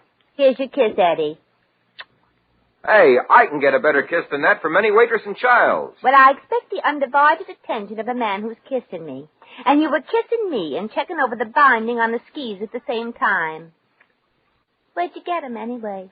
Oh, I just traded for them. Maisie, I'd like to talk to you in the sitting room for a minute. What'd you have to give for those skis, Eddie? Oh, nothing much. Just some tired stuff I had around the house. Well, they're very nice skis. Are you sure what you traded wasn't nice, too? Nah. Look at the beautiful curves in those skis. So what? Look at the beautiful curves. Oh, well, never mind. What were you going to tell me? Well, you know Harry Adams, don't you? Oh, sure. He's the guy you hate so much, isn't he? Well, no, not exactly. Oh. Well, go on. What about Harry Adams? And stop running your hands over the curves of those skis. Here, I'll take them. Well, Harry's really a swell guy, Maisie, and I want you to get to know him better. Oh. Now, the poor guy's in the spot right now, Mm-hmm. and I know you'll help him out. He needs a girl to pretend to be his fiancée for a couple of days, and, well, I thought of you right away, beautiful. Oh, well, that was sweet of you, Eddie. What's the job pay? Pay? Maisie, surely you don't expect to get anything for that, do you? Why, certainly it's an acting job, isn't it? Well, of course it is. Keep out of this. Maisie, this is one of those things you do out of friendship. I'm ashamed to think you'd want some kind of recompense for it. Oh, you are, huh? Mighty nice skis here. Oh, oops, I dropped my handkerchief. Will you bend over and pick it up for me, Eddie? Why, of course, Maisie. This is the moment I've been waiting for. Oh, Maisie! That'll teach you to sell me for a pair of skis, you hypocritical crumb. Swat him again, Maisie. Maisie, don't do it. Maisie! Now take your skis and get out of here. I'm going to go through with this thing, but I don't want to see you again until I do. You scratched one up. Maisie, are you going to do it? You bet I am. Eddie's taken me too much for granted, and I'm going to make him regret every moment of this.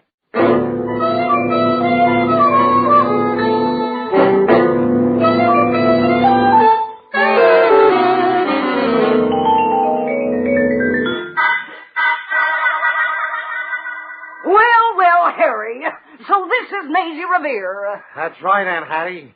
Maisie, this is Aunt Hattie. Hello, Aunt Hattie. Oh, hi. And this man with the unhappy face is Eddie Jordan. Very funny. Oh, very funny. I don't know how this here hotel furniture is, but sit down, all of you. No, thank you. I prefer to stand. Oh, you're looking just fine, Aunt Hattie. How's everything in Texas? Well, it ain't so good, nephew. You see, we're having a lot of financial trouble. Oh, I didn't know anybody from Texas ever worried about money. Oh, sure we do, son. Well, we don't know what to do with the darn stuff. It keeps accumulating so blame fast. You see, my only worry is my money. Gee, I'd love to share your worries with you. Maisie, you sure are a pretty thing. I don't know how Harry managed to get you, unless he used a lasso. No, he used a pair of skis. You know, I haven't even seen you two kiss each other. Do they do that any different up here? No, it's all the same, Mrs. Adams. You wouldn't be interested. I was asking Maisie. Oh, what do you say, darling? Shall we show Aunt Hattie? Why, of course, Harry, sweetheart. Hey, not now. Well, why not, Eddie? After all, it's Harry who's engaged to me, not you. Well, it isn't fair for you two to be smooching in front of me. I haven't got a date. Well, you can have Aunt Hattie. Sure. Come on over here and pucker up, boy. No, I'd rather not. Some other time, maybe. Sissy. Well, go ahead and kiss her, Harry. Okay, Aunt Hattie.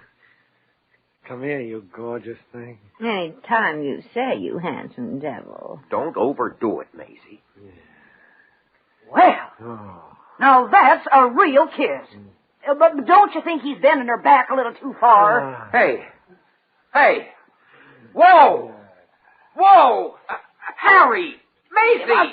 Don't interrupt him, Eddie. Maisie, stop already. Wow. Boy, I don't care what happens to me now. I'll live. Well, we've got to be running along now, Mrs. Adams. Oh, just call me Aunt Hattie. Well, how about you folks having dinner with me tonight? Oh, that'd be lovely, Aunt Hattie. Oh, Harry, here, just in case you have any little expenses on the way. Yeah, here's a little money. Gee, $100 type bill. Oh, thanks, Aunt Hattie. Is it real? Come on, let's go. Well, goodbye, Aunt Hattie. See you tonight. Goodbye, Aunt Hattie. Goodbye, nephew. Oh, you folks get here around 7, you see. We'll go out and locate a real classy French chuck wagon. Now, listen, Harry. What was the idea of kissing Maisie like that? Yeah, but Eddie, old pal, I couldn't take a chance of faking it right in front of Aunt Hattie. Oh, no, Eddie. She moved right in for a close-up. Yeah, besides, I was carried away. I couldn't help myself. You were right about Maisie, Eddie. She kisses like a dream. For Pete's sake, you want to spoil her? You're not so bad yourself, Harry. Oh, believe me, little lady, I loved every moment of that kiss. Maisie, I can't tell you how much I appreciate what you're doing to me, for me. Well, I'm having a good time, too, Harry. Listen, you two, fun's fun and all that, but I'm calling this whole thing off. It's no deal, Harry. Eddie, you can't do that to Harry. It isn't fair. Besides, if I have to quit now, you'll have to return the skis. Oh, yeah, that's right. And you're really crazy about those skis, aren't you? Yeah, they're beautiful. Well, that did it. If you don't think more of me than you do of a pair of skis, I'm through. Eddie Jordan, you've just lost yourself a fiancé. Consider yourself disengaged. Maisie! You heard me. And Harry. Yeah, Maisie? I just want to announce that from now on, I'm available.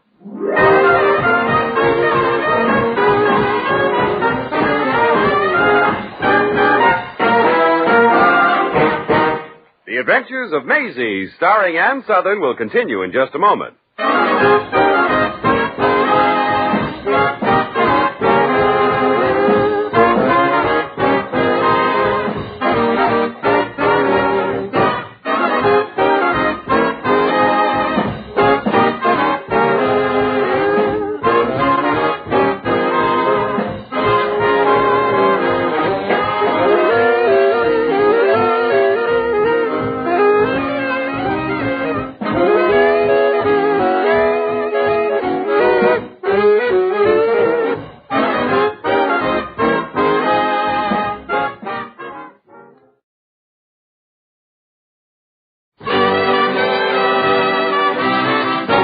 Now, back to Maisie.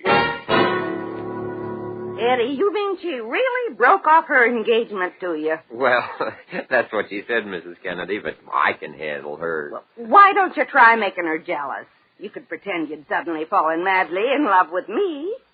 Mrs. Kennedy, that would strain the acting abilities of a Barrymore, and I'm just an ordinary person. Don't flatter yourself. Here she comes. I'll show you how I do this. I can't wait to see. I'll just sit here with my paper and listen. I'll apologize to her, and she'll say she forgives me and she loves me, and, well, that'll be that. Hello, Maisie. Hello, Mrs. Kennedy. Hello, gorgeous. Drop dead. Now, Maisie, this is going to be a wonderful evening on somebody else's money. Let's not start it out wrong. Okay, let's start it out right. Why don't you stay here? Give it to him, Maisie. All right, Maisie, I guess I deserved that crack. I was sort of a heel to trade you for those skis. That you were. And if you had a chance to do it all over again, you'd do it again, too. That's telling him. Look, baby doll, I'm apologizing to you. I'm begging you to forgive me. Well, get down on your knees, then. Maisie. Go on. Well, okay. This I gotta see. Okay, honey, here I am. I'm telling you that I love you, and I'm asking you to forgive me. Come on, honey, say those words that mean everything to me. Drop dead. Maisie, after I got down on my knees, that's unethical. You seem to forget that we're engaged. Oh, well, I broke that engagement off. Another thing, Eddie, you can consider that I'm returning the engagement ring you never gave me. What do you mean? I gave you a beautiful diamond engagement ring. Yeah, but the next day you got it back from me and hocked it. Well, I thought I was making a good investment with the money. Some investment, I'll say. A horse called Barfly at Tropical Park. He was supposed to move to the rail and lead all the way. Instead, he put his foot on the rail and waved goodbye to the other horses. No, I'm through, Eddie. You know what this means, don't you, Maisie? Yeah. Now I don't have to pick up your dinner check anymore. Touche. Okay, Maisie, if that's the way you feel, so okay. I'm going upstairs. Let me know when Harry Adams arrives. I will if I happen to remember. Maisie, are you really serious about this? Well, I was serious. But I didn't think he'd give me up so fast. Gee, he quit right away, didn't he? Yeah. Of course, you managed to discourage him a lot. Well, he still deserves it, Mrs. Kennedy. Would you like to get traded for a pair of skis? That depends on who I was traded to. To Clark Gable, yes. Well, I guess that's Clark now. Hello, Maisie. Hello, Miss Kennedy. Hi, Harry. Hold on to your jewelry. The boy bandit of Brooklyn is here. Oh, Miss Kennedy, that ain't fair to me. I'm really a nice guy. I'm a sweetheart. I wouldn't steal a thing. Yeah, he's really all right, Mrs. Kennedy. He just got the wrong impression once because you caught him leaving the house with an umbrella in each pants leg and your cuckoo clock under his coat. I guess I'm just overly suspicious. I was gonna have the clock fixed for you. He claims the bird was coming out backwards and oohing before it cooped. That's right. Here's an orchid for you, Maisie. Oh. I used some of that money Aunt Hattie gave me. Open up the box. Oh, Harry, it's lovely. Oh, it's nothing, Maisie. What's $20 to me where you're concerned? I'm sorry I didn't have time to write a card, but it would have said, to a charming, intelligent, and beautiful girl from someone who thinks of her always. Oh, that's sweet. What a cornball. Oh, wait. There is a card in here, Harry. There is? Give it to me. I don't remember exactly what I wrote on it. Wait. Let me see. It says, to Shirley with love from the Big Bad Wolf. And there's a card in here from somebody called A. Nathan Wolf. I must have picked up the wrong box by mistake. Yeah. Well, I guess Shirley will probably get your orchid. It's a little bigger than this one. Yeah. That was a smooth out. Hello, Harry. Hello, pal. Oh, look at the orchid Harry brought me, Eddie. Isn't it beautiful? Yeah. Did he win it in a crap game? It cost $20, didn't it, Harry? Well, Eddie, I wouldn't think of taking your girl out without buying her some flowers. Fine. It looks like you might get to keep her, Harry. Eddie, what are you trying to do? Get a pair of skates out of him, too? Come on, let's go.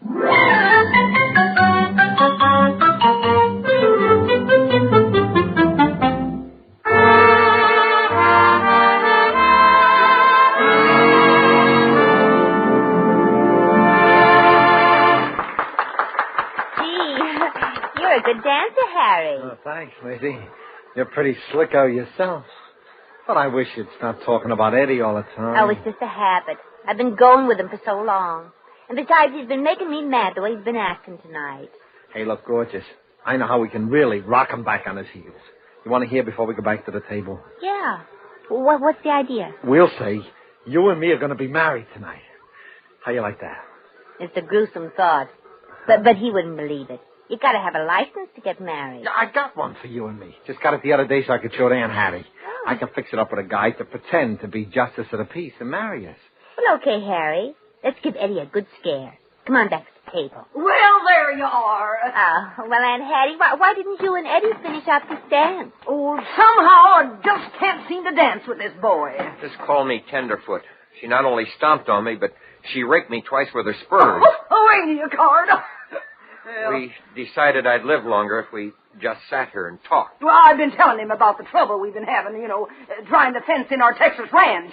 Every time we dug a post hole, oil would squirt up. Well, Harry and I have a little surprise for you, Aunt Hattie. We're going to get married tonight. What? No kidding. Well, let me be the first to congratulate you. You make a mighty fine couple. Mighty fine. Mighty.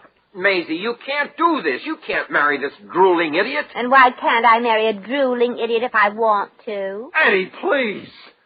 And I was just going to ask you to be my best man. Okay, I accept. But, Maisie, I still say I won't let you do it. Where are you going to get married? The hotel? Oh, no, not the hotel. It just ain't homey enough. I know, at the boarding house. I'll have the justice of the peace meet us there, huh? And how about giving me a great big kiss before I go out the phone, darling? You do and I'll slug you, darling. Oh, wait a minute now. I'm writing out something for you folks might be interested in. There you are, Maisie. I'm giving it to you. Holy smoke. It's a check for $1 million. Well, you'll probably have some expenses. Don't take it to the bank without warning them, or it might come back marked insufficient funds. You mean the check isn't any good? Well, no, Maisie. I've got the money. I'm just worried the bank might have insufficient funds. Come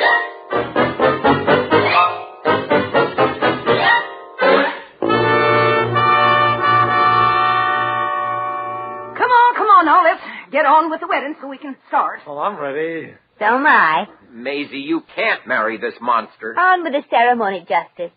If you get stuck for words, I'll throw you the line. Miss Revere, I know the ceremony perfectly. Well, great. Well, let's get on with it. Yeah. Well, the way we do it in Texas, you'd be married by now and riding through the purple sage into the sunset together. If there's anybody here who knows any reason why these two should not be joined together in the bonds of matrimony, let him speak now or forever hold his peace. I'd like to say something. She can't marry him. She doesn't love him. Of course she loves me, don't you, Maisie? Well, you don't think I love you, do you, Eddie? When was the last time you took me out anywhere? Well, how about last Saturday? That was a big night. Eddie, watching the ping pong tournament at the YMCA isn't my idea of a big night. How about that bag of popcorn? I bought that. Oh, yes. But, Maisie, you always like to stay here and sit on the Davenport with me. What's happened? I'm tired of a man who keeps one arm around me and the other under the cushions looking for loose change. On with the ceremony. Yes. If there is anybody here who knows any reason why these two should not be joined together in the bonds of matrimony, let him speak now or forever hold his peace. Stop! Now what? Eddie, cut it out. Go on with the ceremony. I got 2 6-shooters here with me, and if there are any more interruptions, I'll fill you full of holes. But, Maisie, you've never liked this goon here. He's been trying to get you to marry him for months, and you've always brushed him off. What's happened? Well, the skis, for one thing. On with the ceremony. Yes. If there's anybody here, etc., speak now or forever hold his peace. Stop! What's going on here? Oh, no, not again. I'm marrying Maisie, Miss Kennedy. That would be a crime, and nobody's going to commit a crime in my boarding house. Who's this old turkey in the Western outfit? I've never... Frida, Pappin' Henrietta! Why, dearie, I haven't seen you for at least a year. Uh-oh. Wait a minute, do you know Aunt Hattie? Aunt Hattie? Why, this is Frida Pappin' We both used to be chambermaids at the Park Vanderbilt Hotel. Yeah, and I'm still there, Henrietta. Oh, this Harry Adams talked me into pretending to be a wealthy aunt from Texas. Oh, I loved it. I've had a ball. What was that? Where's Harry? He's gone. Oh, Eddie, what a mess, and it's all my fault. Harry rigged up the whole thing just to get some dates with you. Wait till I get my hands on him. Well, I knew the justice of the peace here was phony, but I didn't know about Aunt Hattie. I really wouldn't have been married after all. Pardon me for interrupting, but somebody here owes me $20. Well, you'll have to squeeze it out of Harry. But it seems to me that's a lot for being a fake justice of the peace. For a fake, yes, but you're mistaken about me. Everybody else may be phony, but I happen to be on the level. I am a justice of the peace. Holy smoke. Maisie Revere, you almost became a wife.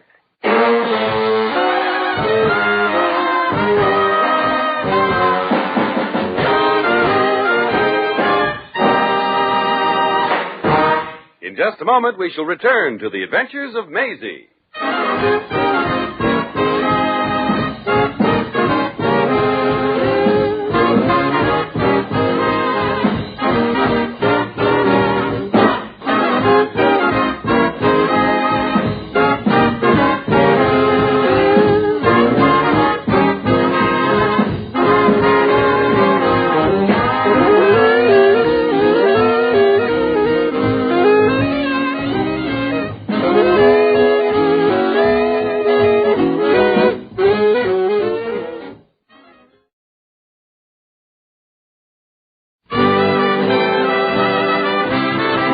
And now, once again, here's Maisie. Well, that was as close as I've been to being married in a long time.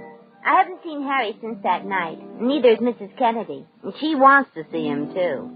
He took her cuckoo cock again as he rushed out. The whole thing did Eddie a lot of good just the same. He takes me out to dinner and a movie 2 or 3 times a week. Starting next week, he says. And he's quit playing pool and has taken up billiards. As for the skis, I got them as a consolation prize, and I went skiing on them, too. Sometime I'll tell you about all the interesting people I met in that hospital. Well, I gotta meet Eddie for lunch in a few minutes. I better be sure to bring some money. I know Eddie won't. Come on, Pete. Let's go.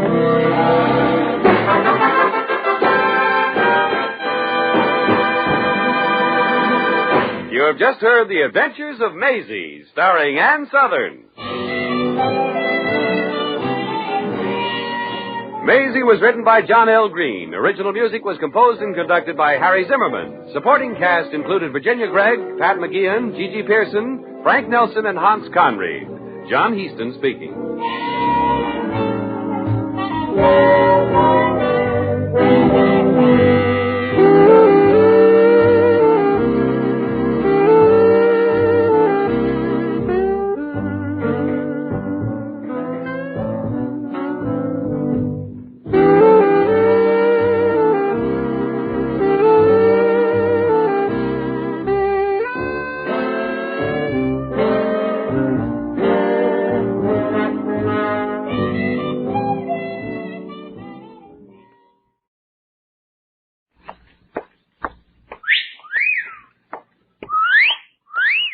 Hiya, babe. Say, how about it? Ow! Does that answer your question, buddy? The Adventures of Maisie, starring Ann Sothern. You all remember Metro-Goldwyn-Mayer's famous Maisie pictures. In just a moment, you'll hear Maisie in radio, starring the same glamorous star you all went to see and loved on the screen, Ann Sothern. But first, your announcer.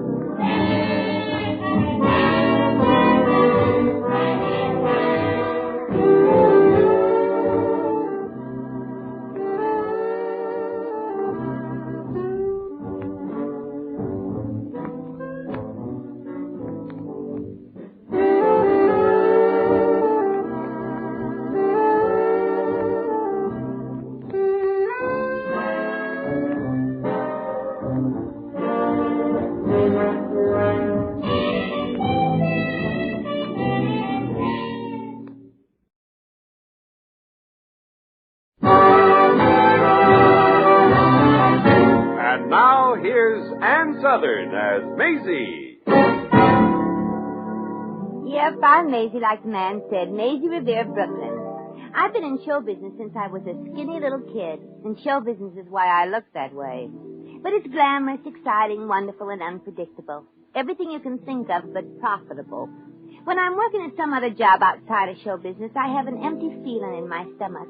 But it's only a feeling because there's food in it. When I'm in show business, the feeling is on the level. The only trouble is, in other businesses, people get up in the morning, so I find it hard to get to work on time.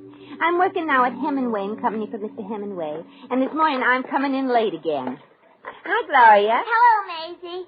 Boy, are things ever popping around here this morning. What's the matter? Did Mr. Hemingway's head come unbolted? And how, dear? He nearly chewed my arm off up to the elbow. And he's mad at you, too, because you aren't here yet. Oh, well, I left a note last night saying I got here early this morning and was out getting a cup of coffee. Well, this morning he opened the office up, and there was your note on his desk. Uh-oh. Uh-huh. How are you going to get out of that? I'll tell him I'm a burglar. Hi, Maisie. Oh, hi, Sam. Hi, Gloria. How's my ignorant little sweetheart? Hello, lovers, boy. Yeah, well, I wish they'd move one of you silly dames into the shipping room. There's too much pulchritude concentrated at these two desks. Well, can I help it if I'm beautiful? Well, I'll see you gals later. Say, let me know if Mr. Hemingway chops your head off, Maisie. Just remember, I'm the head of the Employees Grievance Committee. Yeah, and what you say doesn't mean a thing around here. Mm-hmm. Well, I almost forgot. Pop Jenkins told Mr. Hemingway that you'd already been here this morning when he took him up in the elevator. Oh, gee. I hope he doesn't get in a jam on account of me. He's a swell old guy. Yeah. Well, bye, girls. Bye. So long, honey. So long, sweet and stupid. Gee, Sam's a swell guy, isn't he? Yeah, he's nice. He's sure crazy about you. Oh, he ought to be. I'm nice, too. Miss River, come in here! Oh! Coming, Captain Bligh. Well, good morning, Mr. Hemingway. Yes, good morning, Miss Revere. I hope you slept well this morning. Well, didn't you hear about me being here early today? Yes, from all your friends. I'm sure the work isn't so tiring here that you have to come dragging in at 10 o'clock. Well, it was only 15:15. Aha, I trapped you. Now listen here, Miss Revere. There are 3 letters I'm looking for, and nobody can find them in our files. Well, what letters are they? They're all from the Kettle, Fitzquilliam, and Potts Engineering Associates. Oh, well, those must have been filed by Shirley, the girl who was here before me. She always filed by the last name. I already looked under Potts. They're not there. Oh, well, here they are, Mr. Hemingway. Where did you find them? Under engineering? Certainly not. Under associates. Where else? You mean all the letters we have from companies ending in associates are filed together?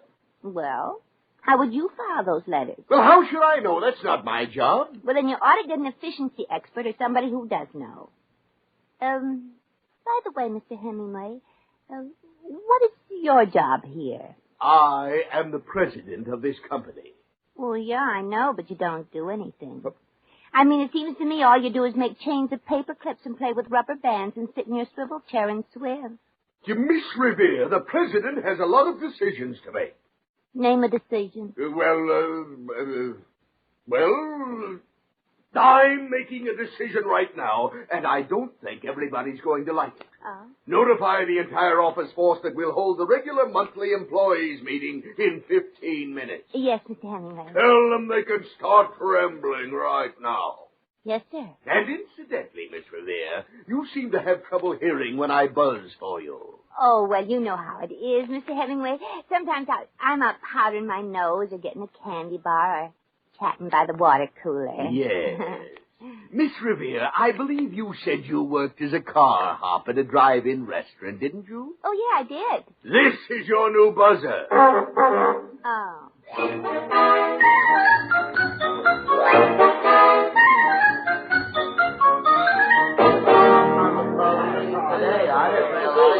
What's he up to, Maisie? I haven't any idea, Gloria, except that it must be something awful. Oh? I heard him laughing in his office. Well, kiddies, who's he going to put in the pot this time? Maisie says she doesn't know. Quiet, please. Be quiet. Oh, shut up. Oh. Employees of the Hemingway Company and fellow workers. I want to announce that the $10 prize for the best suggestion of the month goes to Maisie Revere. Who, me? Yeah, that's enough. That's enough. Wait till you hear what it is. Miss Revere pointed out that our happy little office is run very sloppily and suggested that I hire an efficiency expert to come in and look you all over. Oh, but Mr. Hemingway, Quiet. I have taken Miss Revere's suggestion, and a man will soon be here watching every move everybody in this office makes. I told him to chop out the dead wood, to let the heads fall where they may, no matter how long a person has been around here. I'm going to have an efficient office if I have to get rid of everybody. Thank you for the suggestion, Miss Revere. And here is your $10. Oh, Mr. Hemingway, I really didn't mean You it. certainly did, and you deserve this. That is all, fellow workers. And so until next month's meeting, when there may not be as many happy faces here, farewell. Or should I say goodbye?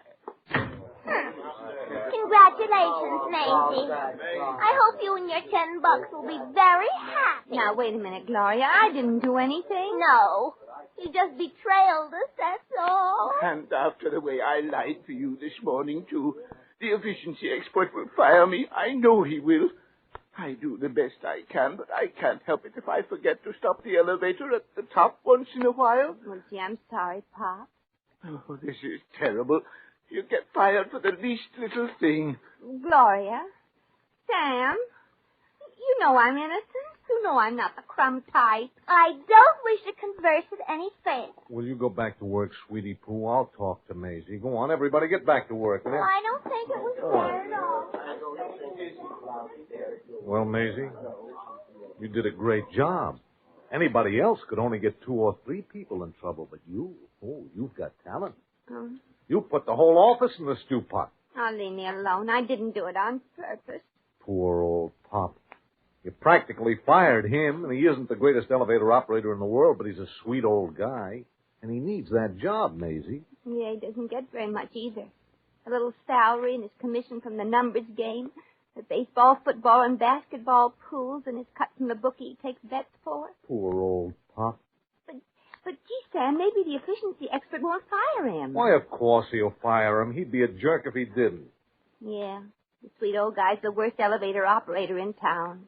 Pop will never get a job anywhere else. That's just it. No one else but Hemingway and Company would be stupid enough to have him. Oh, I've ruined his whole life. Oh, Sam, I hate myself. Oh, Maisie, I hate you, too.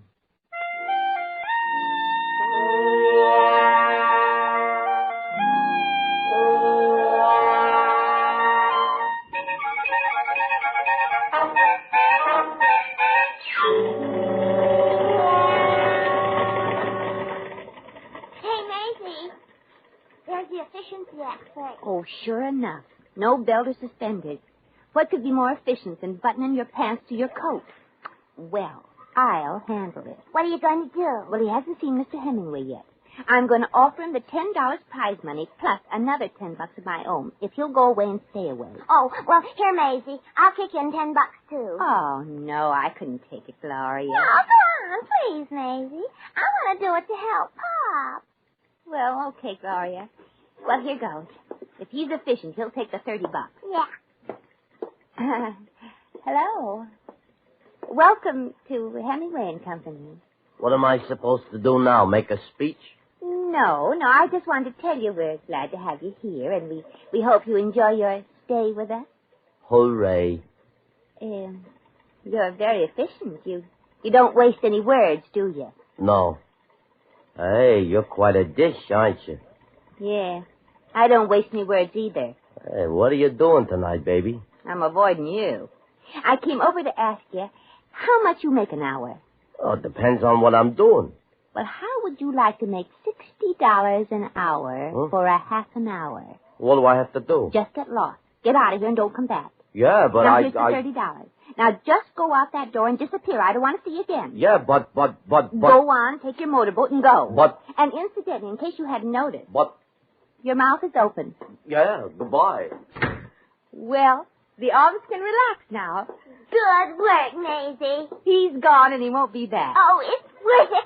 Say, have you seen a guy around here? Oh, wearing his pants buttoned to his coat? Yeah. Where is he now? But that was the efficiency expert, and we got him to leave. Hey, you're crazy. That was the guy who was going to pay me $20 he owed me. Maisie. Oh, no.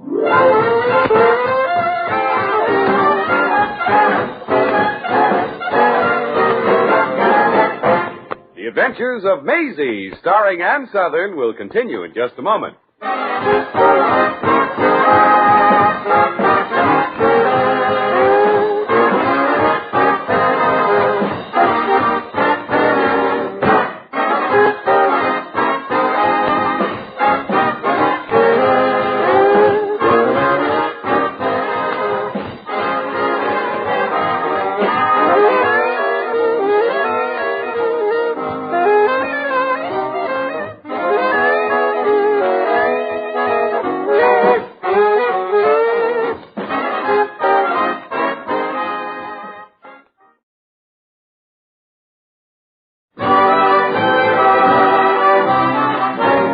Now, back to Maisie. This has got to be the man, Gloria. He's been in Mr. Hemingway's office for 15 minutes already. What does he look like? Well, he's wearing horn-rimmed glasses with lenses that look like they came out of a flashlight. No. He's sort of handsome in an innocent way, and he's got an Adam's apple big enough to bake. Sounds sort of cute. But I'm going to do my best to completely snafu that guy. Darn that horn. Well, I guess I get to meet the guy now. Don't do anything I wouldn't do. Well, please, Gloria, don't limit me. This is catch as catch can and no holds barred. Ah, Miss Revere. Allow me to present our efficiency expert, Mr. Herbert Prink. Oh. Hello, Mr. Prink. Welcome to Hemingway and Company. Oh, my goodness. I mean, how are you? Well, since you asked, Mr. Prink, I'm over 21, healthy, and unmarried. Oh, my goodness, yes. I can see you're just bursting with health. Well, not all of it's health. Mr. Prink, those are rather heavy lenses in your glasses. Perhaps they over-magnify Miss Revere's glamour. Perhaps so. Pardon me, but have either of you noticed that it's become rather warm in this room? We'll go over some of Mr. Prink's preliminary suggestions. Oh, yes, I have them written down right here. One? Yeah. There are 14 typewriters in the office, only 6 in use at a time. Get rid of 8 typewriters. Oh. Yes, 8 typewriters. Yes. 2. The same tray can be used for outgoing and incoming mail. Incoming mail will be turned sideways. Sideways? Brain work, that's what it is. Real brain work. Yes. 3. Too much time is lost walking down the hall to the candy, soft drink, and cigarette machines. They will be put in the office. 4. Oh, never mind, Prink. Miss Revere, please copy these preliminary recommendations. What do you think of them? Well, 5, they're very interesting. And 6, I suggest they be carried out immediately. And 7, I suggest that Mr. Prink take me out to lunch so I can tell him anything he wants to know about the office boy. I brought my own lunch, Miss Revere. Much cheaper and much more efficient. Oh. I'd be delighted to share it with you. Well, thank you. Any more suggestions, Miss Revere? Yes, 8. I suggest you hire a dog catcher with a net to scoop up the people who are going to go nuts around here before this thing is over.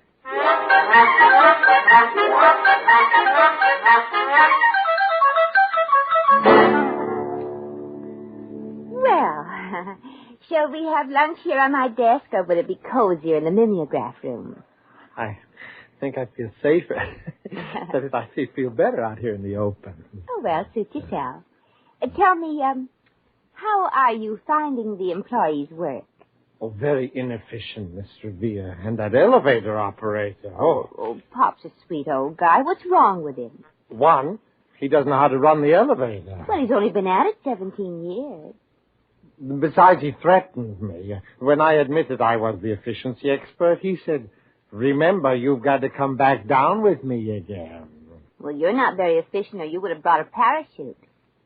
Mr. Prink, did anybody ever tell you you were a handsome man? Well, yeah, once in college, but she was an exceedingly unattractive girl and a sociology major. Will you have a ham and turkey sandwich with Russian dressing? Oh, thank you. Let me see what you look like without your glasses. There. No, don't. Give them back to me. I can't see a thing without them. Where are you? Right here in front of you. Just put your arms out and walk forward. You lucky boy. All right. In this direction? Mr. Prince. Huh? If you walk any closer, you'll be behind me. My goodness, I'm surprised at you. Putting your arms around a strange girl in broad daylight. Miss Revere, you let go of me. You're making me feel ticklish all over. Now, stop it. Well, all right, Herbert, there. Now, do you feel better now? I know I'm running a temperature. Where's my sandwich? Where are my glasses? Well, here's your sandwich. Yes. Don't you even like me a little bit, Mr. Prince? Yes, just... You're so distracted. Oh, Maisie. Oh, hello, Gloria. Gloria Grouch, may I present Herbert Prince? Hello, dream boy. Hello. Where are you? Right here in your arms. Oh, no, not another one. Well, congratulations, Mr. Prince. You're being discovered by the opposite sex. Oh, Herbert. Oh, you're wonderful. I don't even know you. Well, take my word for it. She's no sociology major. Hey, what's going on here? Uh-oh. Quick, Herbert, put on your glasses. Say, Gloria, in view of the fact that you are slightly engaged to me, I feel that I deserve the courtesy of some kind of an explanation, even if it's only a lie. Well, darling. Your glasses are on upside down, Herbert. Oh, thank you. I wondered why everybody was standing on his head. Say, I'll see you about this later, Prink. Huh? Don't like anybody stealing my girl in such plain sight. It reflects on my character. Well, I don't care. I'm going to kiss him before I go out to lunch. Here, Herbert. Oh, no, please don't. There, you wonderful man. Oh, boy. Next. Goodbye, Herbert. No, really, Miss Revere, I can't. There. Next. I pass. Hey, look at Herbert. He's keeling over. Well, I've had compliments before, but that's the best yet.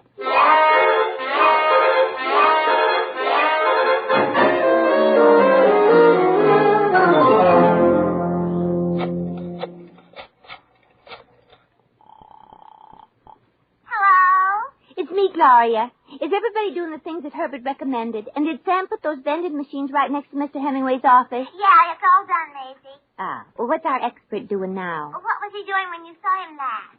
Sort of wandering around the office with a happy smile on his face and a glazed look in his eyes. Well, that's our boy. He's still on cloud 9. Well, I'll give him one more treatment. Tell him he's wanted on the phone, but don't say it's me. Okay. Herbert! Phone, darling. Oh, brother, I can't wait to read his report. Some woman. Hello? I say, are you there, dear boy? Yes, I'm here, all right. Now, I know this is frightfully rude of me, but I chanced to be looking into the office from across the street when you were kissing those secretaries. That was a bit of all right, don't you know? You were awfully charming about it, really were. Well, who is this? I am Lady Cathcart Rubblesworth de Quincy, but you may call me Fanny. You wouldn't be feeling playful around cocktail time, would you? Dear goodness. My mother never told me there'd be days like this. I really can't talk to you now. I'm busy. Well, do keep thinking of me. There's a good chap. And I'm sure we'll dash into each other somewhere. Toodaloo. Well, if that guy gets up and makes a good solid report, I'm going to turn in my resignation as a woman.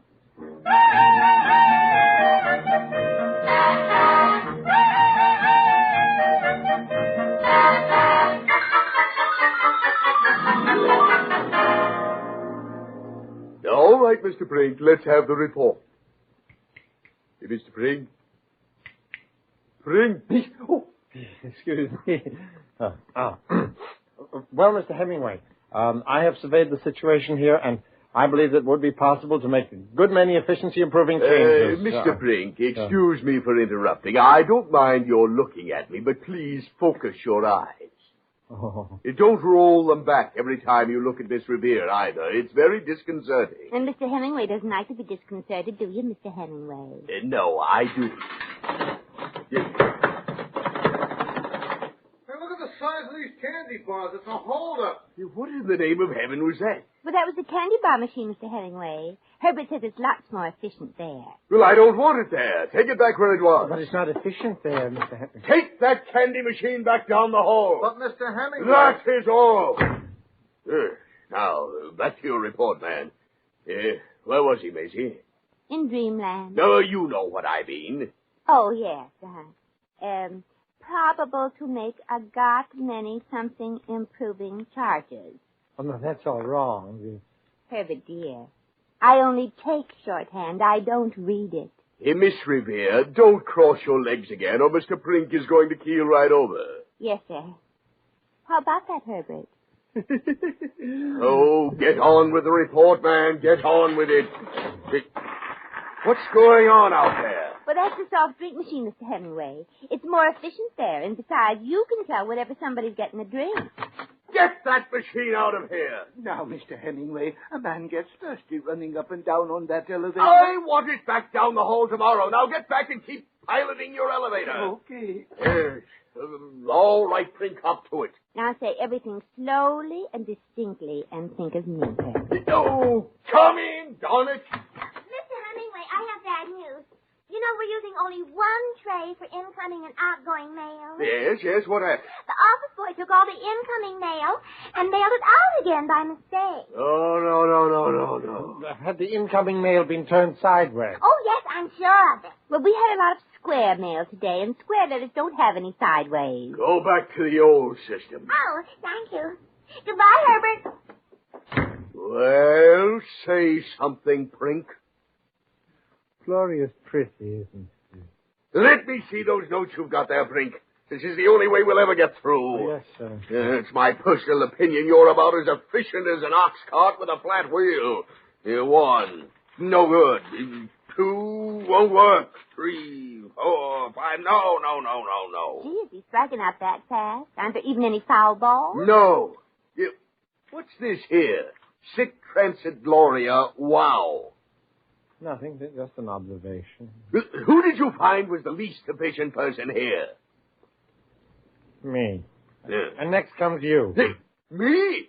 Brink, I don't agree with a single recommendation you made here. Not one. Wait a minute. I take that back. Just one. What's that? He mentioned somebody who's a disturbing influence here. Oh, who's that? You. Oh, no. Miss Revere, this is one recommendation I'm taking. You're fired. Well, if it feels that way, I resign. Maisie, how is everything in there? Well, I'm fired. But at least we're saving poor old Pop from getting fired and going to the poorhouse. Hey, girls. Girls, there's a guy by the name of Pop Jenkins work here. I understand he does a little bookmaking and so forth. Yeah. Who are you? I'm from the Bureau of Internal Revenue. Last year, Pop Jenkins banked $32,000 from his pools and bookie business and didn't pay any tax. Holy smoke. I guess poor old Pop we knocked ourselves out for was the richest man here. Well, don't worry, Gloria. When this guy gets through with him, he'll be poor old Pop again.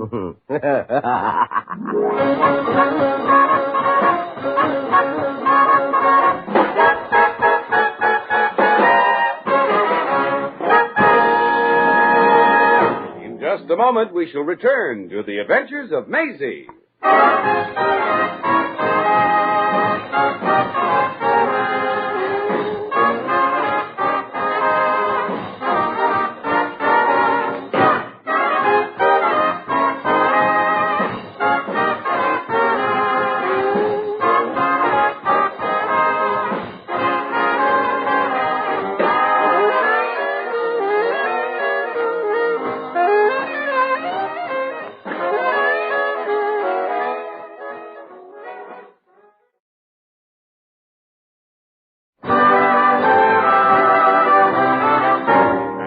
Once again, here's Maisie. Well, Well, that was a nice job. And for a change, the only advances my boss made were in my salary. Hemingway and Company went back to running just the way it had before I came along. Except that Herbert Prink has given Sam a lot of competition for Gloria. A funny thing happened the day I left. The guy I gave the $30 to came back and returned the money. He couldn't figure out why I paid him that much to get out and stay out. And it preyed on his mind and worried him till he had to come back and find out. Well, what would you think? Well, you'd never believe what I'm doing now. I'm going to a psychiatrist every day. Think I'm having my head examined? No, he's having his. I'm giving him scalp treatment, and you can call me Hair Dr. Revere. Come on, Pete, let's get going. These late for the appointment, yeah?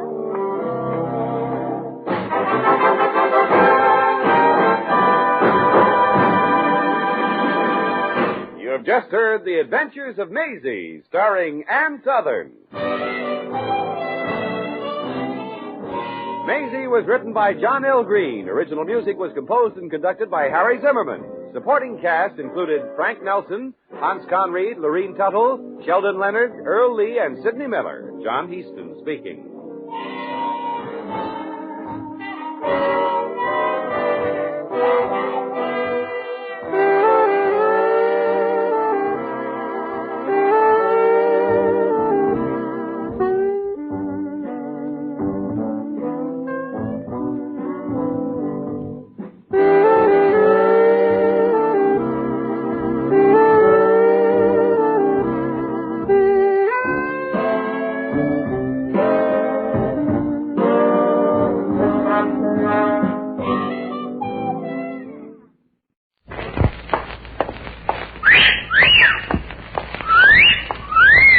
Hiya, babe. Say, how about it? Oh! Does that answer your question, buddy? The Adventures of Maisie, starring Ann Sothern.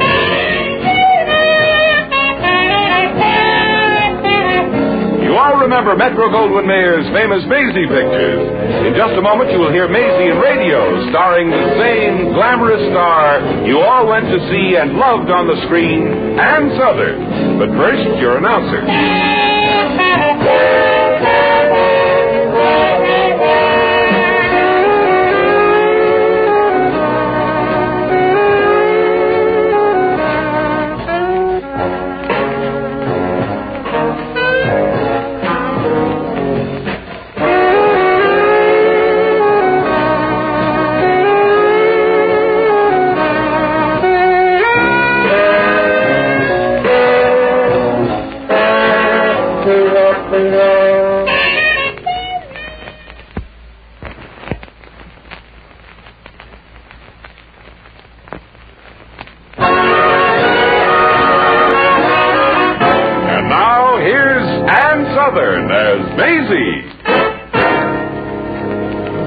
Maisie, like the man said, Maisie Revere of Brooklyn. And just at the moment, I'm the third from the left in the opening chorus of the new musical comedy, I Love You. I have a speaking part, too. When the ingenue is explaining in the first act how much she hates the guy she's going to marry at the final curtain, I turn to one of the other girls and say, how about that? I'm also understudying the girl who plays the comedy lead, the most disgustingly healthy female I've ever met. I'll never get to play the part. But anyway, it's fun being in the show again, and I've met some interesting people.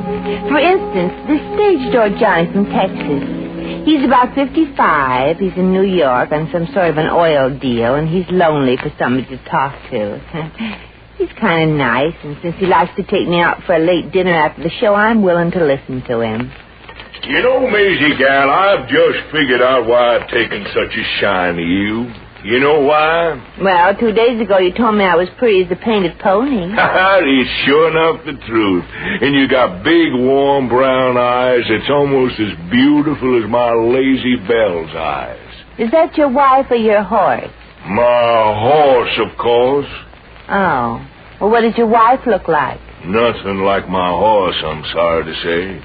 No, Maisie, the reason I've taken such a shine to you is that I've decided you're a Texas gal. Well, You're wrong there, Tex. Us Texans ain't never wrong. We can be either dead right, mostly right, or mainly right, but we're never wrong.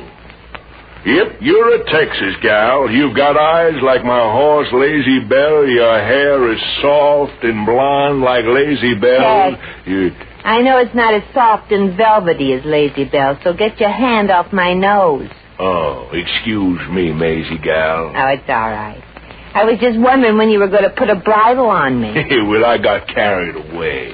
What are you doing here in New York if you like Texas so much? Well, I'm in the oil business, and every so often I gotta come up here and dick it with them northerners. A slicker, meaner, cussed a bunch of crooks I've never seen. Oh. Do you own oil wells, Tex? Well, sure. And where I don't own them, I got leases. All I gotta do is hammer a pipe in the ground and up squirts oil. Gosh, sounds wonderful. Well, the only thing is, you make so darn much money, you don't know what to do with it all. Well, it must be terrific to have all that money. It doesn't seem to have spoiled you any, Tex. Maisie, don't tell me you've got a hankering for money. I can't think of anything I feel hankier about. Well, I'll tell you what I'm going to do, honey. I'm going to make you rich. Well, pardon me for being suspicious, but how? I'll sell you some oil stock.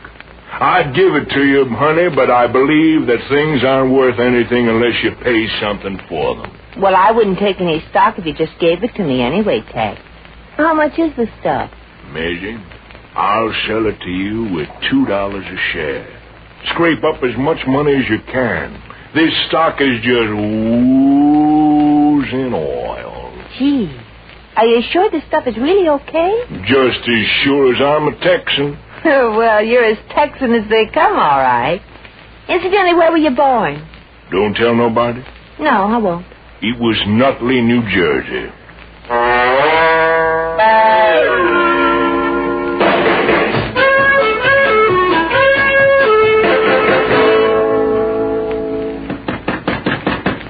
If that's you, Eddie Jordan, I'm not dressed yet. Maisie, it's me, Mrs. Kennedy. I've just got to see you a minute. Oh, well, come on in then. Good morning, Maisie. Well, Mrs. Kennedy, who died? Why are you so sad? Maisie, I need your help. Well, what's the calamity? Did one of your boarders leave the hall light on all night? Please don't joke, Maisie. I need some money. I need $100 or I'm going to lose my little boarding house. Don't pay him. It isn't worth it. Maisie! Mrs. Kennedy, when the man who holds the mortgage realizes that this is just a cafeteria for termites, he'll make you take it back again. But this house is all I have. Oh, couldn't you just pay me a little rent in advance? Gee, not right now, Mrs. Kennedy. Maisie, whenever you've needed money, you've always been able to come to me, haven't you? Yeah, but you always turn me down. But I did it in a sympathetic way, didn't I? Yeah. You sat there counting your money and crying because you couldn't loan me any of it. Oh, you could give me just 1 month in advance, couldn't you? No, not now, Mrs. Kennedy. Wait till after I'm rich. After you're rich? I'm not planning on living that long. Oh, it's going to be a lot sooner than you think. Did you notice that man who brought me home last night? You know I never snoop on my boarders. Besides, I was asleep. Well, he's an important man from Texas, and he drives a big black convertible. It's a dark blue convertible, and he can't be very important or he'd have a low-number license plate. Not J375-867-35683.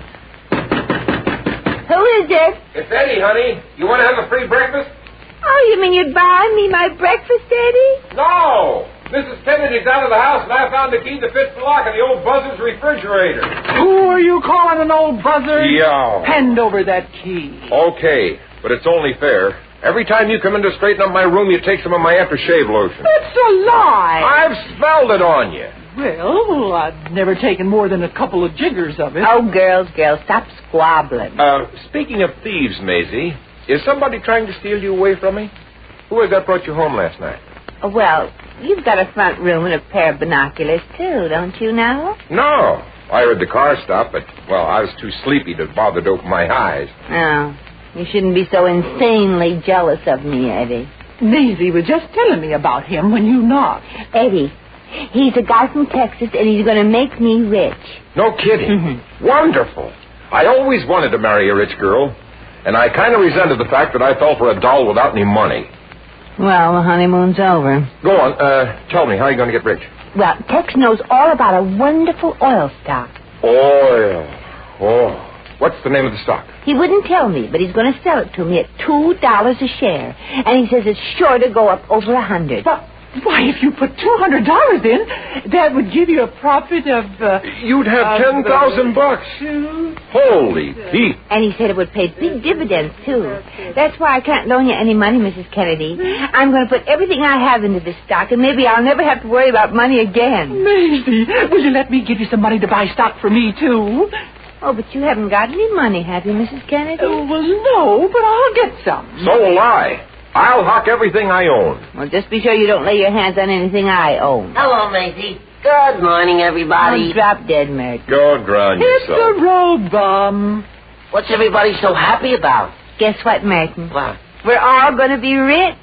Oh, shame on you people. Have you been hitting the aftershave bottle before breakfast? A man from Texas is going to sell me some wonderful oil stock, Merton. You want to get in on it? Oil stock? No, thanks. I got $2,000 in the bank, and I'm going to invest it in something profitable, like a steel company or a bookie joint. $2,000? Merton, you know those skis of mine you wanted to buy? Yeah. I'll let you have them for $25. You need the money, huh? Yeah.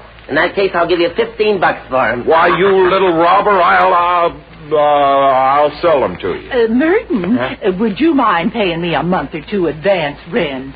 Well, I want 20% off and kitchen privileges. You drive a hard bargain, Merton. I'm a hard man. This is my revenge for the crummy plumbing around here. Well, Merton, I wonder what I've got that you want. Oh, Maisie, can there be any doubt? A kiss from those soft red lips. Merton, back up a little. Your breath is singeing my eyebrows. I know that you will never love me, Maisie, but I would be willing to pay $15 just for one good morning kiss from you. What do you say, baby? Eddie, are you going to let Merton make these passes at me? What kind of a boyfriend are you? I'm the commercial type. Take the $15. Nothing doing. I'm going to collect everything I can and pawn it. When I'm through, it's going to look like old home week at Uncle Moe's hockey shoppy. $20?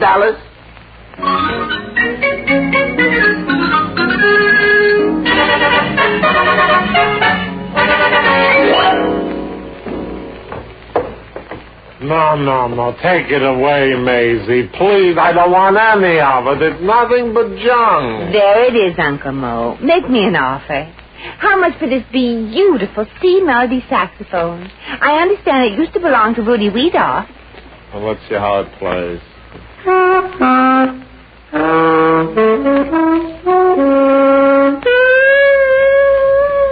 Uncle Moe, I didn't know you could play. I was with Lombardo for 3 years.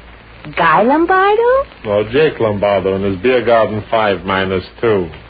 I'll give you $5 for it. I need 10, Uncle Moe. Your grandchildren would love it. Amazing musicians in the house I don't need. $10, Uncle Moe. Wouldn't you like to hear somebody say Uncle Moe's grandchildren are strictly from Dixie? Never.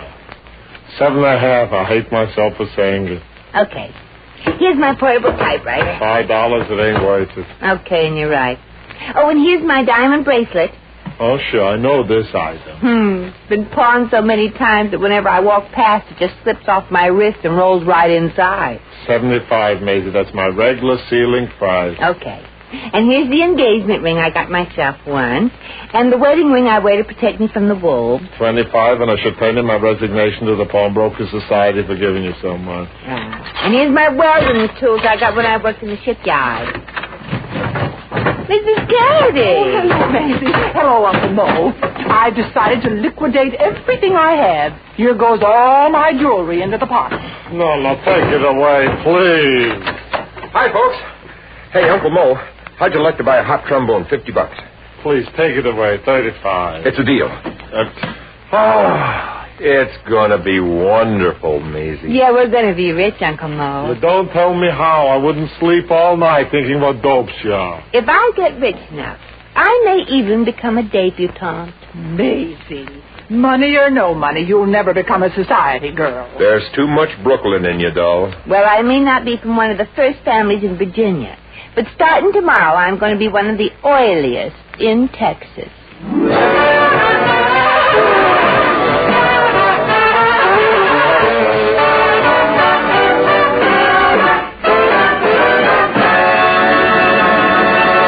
The Adventures of Maisie, starring Ann Sothern, will continue in just a moment.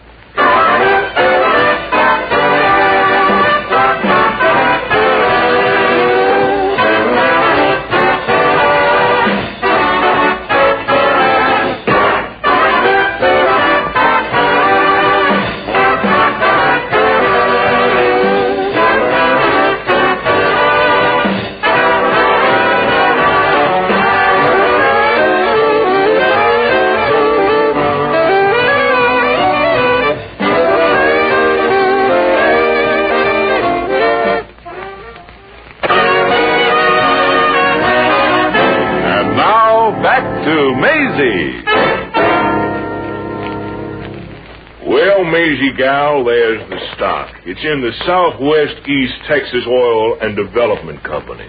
Gee, Tex, I can't tell you how I appreciate this. I hocked everything I had to get this $1,500. Here you are. Oh, thanks. I'll need it for tips. I'm going to check out of here before them Northerners try to massacre me. Well, what have you been up to, Tex? Oh, nothing. Just a little friendly dirty. Selling this stock till it gets to 150 here. Mm-hmm. And after you collect a few dividends, I want you to mosey down to Texas and visit me and the old lady. You mean your wife or your horse? My horse, of course. Who'd want to visit my wife? Well, I should have known better than to ask. How do I go about finding you, Tex? Just go to the border and holler? Just ask any good-looking gal. They all know Tex Brown. And I got plenty of room, so bring your friends and your horses. Look, here's a picture of my layout. Say, it looks pretty important. Hey, you see these two houses? Mm-hmm. One is my barn, and one is my house. I guess the house is the one with the horse looking out of the window. That's right. You're a Texas gal, Maisie. Most of these Northerners guess wrong every time. The other house is the barn and stables. Well, isn't it sort of unhealthy to have the stable so close to the main house? Nope. They've been there for 7 years, and we haven't lost a horse yet. Well, Maisie gal, I gotta be heading back to the home corral. It sure has been mighty nice being with you and talking to you. Well, you've been awful nice to me, Tex. I'm glad to do it for a Texas gal. When you're in town again, you look me up now, yeah? I hear. I hope to be both in the phone book and Dun and Bradstreet.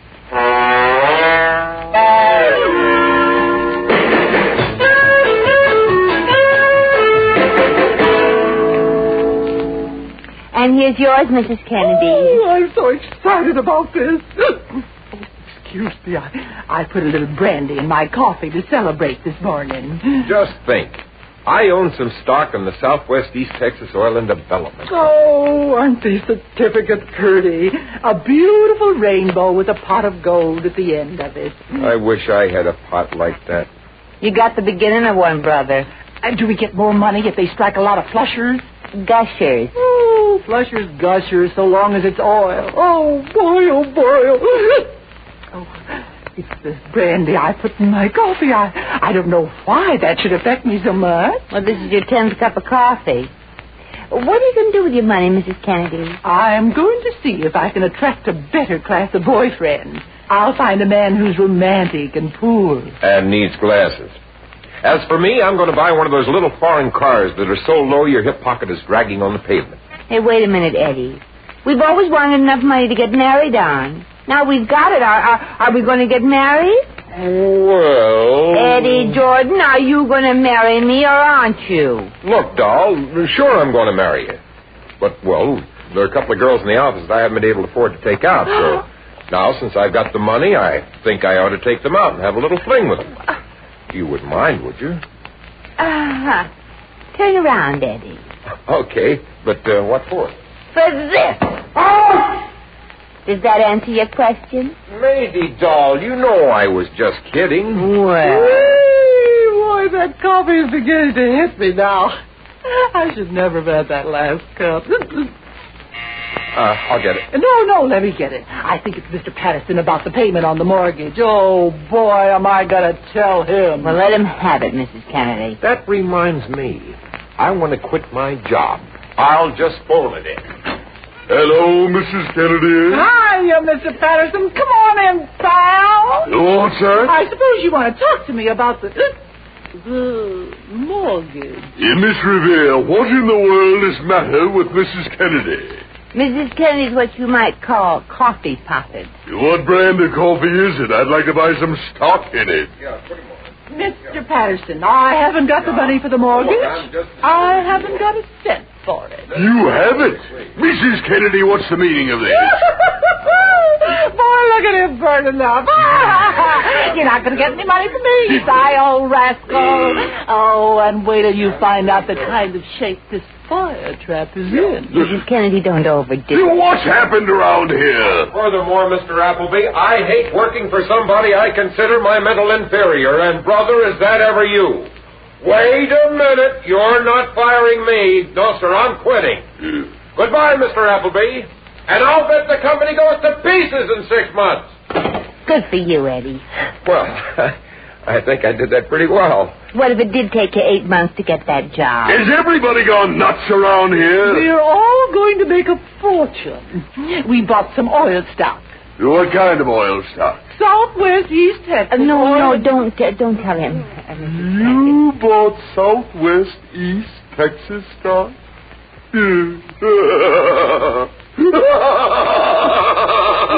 I didn't know he had such a wonderful sense of humor. He does. Mr. Patterson, what's wrong? That stock isn't worth the paper it's printed on. There wasn't enough oil on the land they leased to take the squeak out of one door. This can't be true. A lot of suckers fell for that Southwest East Texas stock 2 years ago. I didn't realize there was a new batch of nitwits.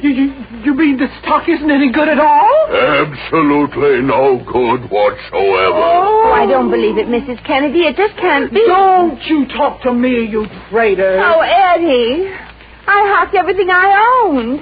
All I've got left are the clothes I'm in, an extra pair of shoes, and an empty suitcase. I don't know why I listened to you and your story about this Texan. I should have known better. Oh, but he was such a nice guy, and he loved animals. He didn't make passes at me. That should have been the tip-off. I should have known there was something wrong with him. Well, Mrs. Kennedy, would you like to add anything to the comments you made to me earlier? Oh, Mr. Patterson, I'm so sorry if I said anything I shouldn't have said. Oh, you did. I apologize, Mr. Patterson. Oh, I apologize. I don't accept it. Oh, have a heart, Mr. Patterson. It's all my fault. I'm the one who caused all the trouble. Unless I get my money, I'm going to foreclose this mortgage tomorrow, and I'm going to enjoy every moment of it. Goodbye. Hello? Mr. Appleby? Mr. Appleby, did somebody insulting call up a little while ago and pretend to be me? Huh? No. It wasn't me, Mr. Appleby. Honest, it wasn't. Mr. Appleby? Mr. Appleby? Maisie, you've ruined me. You've ruined me, too. My whole life will never be the same. I know. I wish I was dead. Don't show me your gun, or I'll make your wish come true.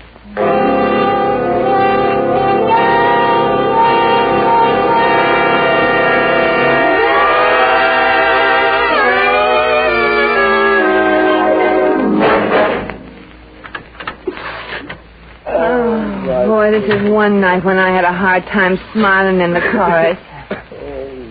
What's that? It's me, Merton Falsgruber. What's left of me.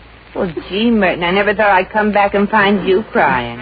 You're the one who still has all his money. Oh, not anymore. I bought all that stock for $2 a share, and it isn't any good. I just found out. So... Oh, gee.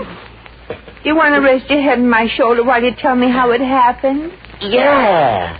Merton. Oh, yeah. Well, I don't know how it happened exactly, Maisie, except as soon as I came home from lunch, Eddie and Mrs. Kennedy were waiting for me, and Mrs. Kennedy poured me a cup of coffee. Uh-oh. That potent coffee. I had one cup, and then another cup, and then a few more, and the next thing I knew, I was buying all their stock. Why, those... And the next thing I knew, I woke up, and it was dark, and I called a friend, and he said the stock wasn't any good. Oh, gee, Merton, they shouldn't have done that. I know. I feel awful sorry about it. Well, if it'll make you feel any better, I'll let you kiss me goodnight. Oh, Maisie.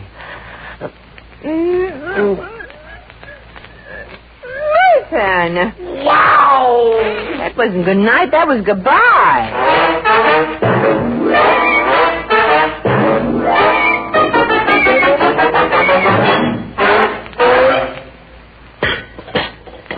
Here's your coffee, Maisie. I hope there's nothing in this coffee but coffee. That was a dirty trick you played on Merton last night. I had to decide between my bank account and his. And believe me, it wasn't a tough decision. He's young and needs the experience, and I don't. The poor kid's heartbroken. Maisie, Mrs. Kennedy, it's terrible. It's awful. What, Eddie? Oh, don't tell me Merton jumped in the river or something. Look at this story in the paper. Just look at it. Oh, well, hold it still. What is it? What's the matter? That Texas guy. They found oil in that land, and he was secretly buying up all the stock everybody else thought was worthless. The story broke in the papers this morning. That stock was worth a fortune. Oh, my gosh, Eddie, Mrs. Kennedy's fainted. She's the one who talked me into selling our stock. The heck with her. Oh, give me that pitcher of water. There. Oh, everybody you tried to do, drown me. You catch on. Eddie, never mind. Did you sell Merton my stock, too? Of course I did. Oh. Well, what's it selling for now? 175 and still going up. And nobody has any stock around here. Nobody but Merton's Bolsgruber, that is. What? Merton. You would come up smelling like a rose. Oh, Merton, why did you let me be such a heel and sell you that stock? Oh, and Merton, what are you doing wearing a beret? I gotta wear it in my new chartreuse convertible I'm driving out to California. Merton, is that stock really selling for 175? Oh, no, dear girl, no. Much more, doll. You must have one of those early editions that you read. I just sold a few shares, and I'm still a very, very rich man. Oh, I hate myself. You're not alone, brother. And what's this about California, Merton? Oh, well, that's what I wanted to see about Maisie. Doll, would you like to come along with me? I'm going out to Hollywood to retire and produce a picture about a Texas gal starring Maisie Revere. You think you could play the part, doll? Why, shucks, partner, I'd like to meet up with anybody who says I can't.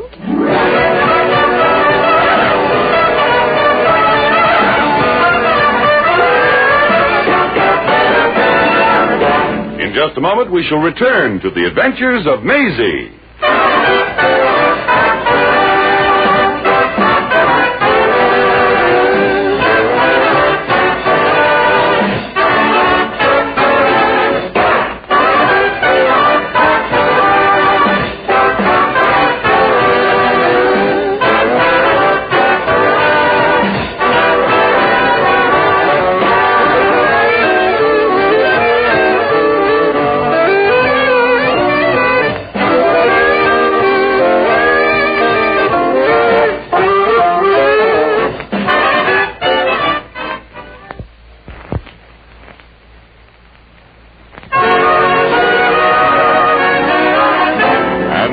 Once again, here's Maisie.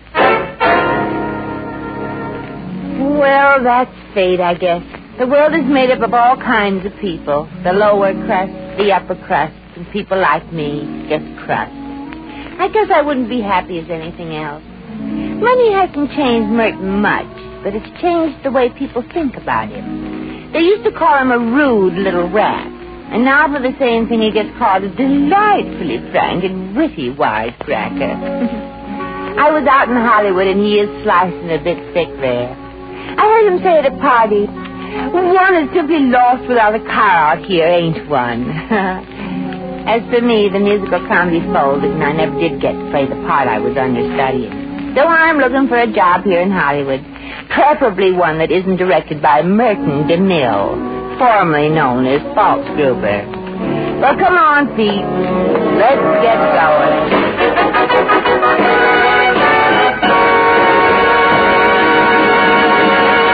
You have just heard The Adventures of Maisie, starring Ann Sothern.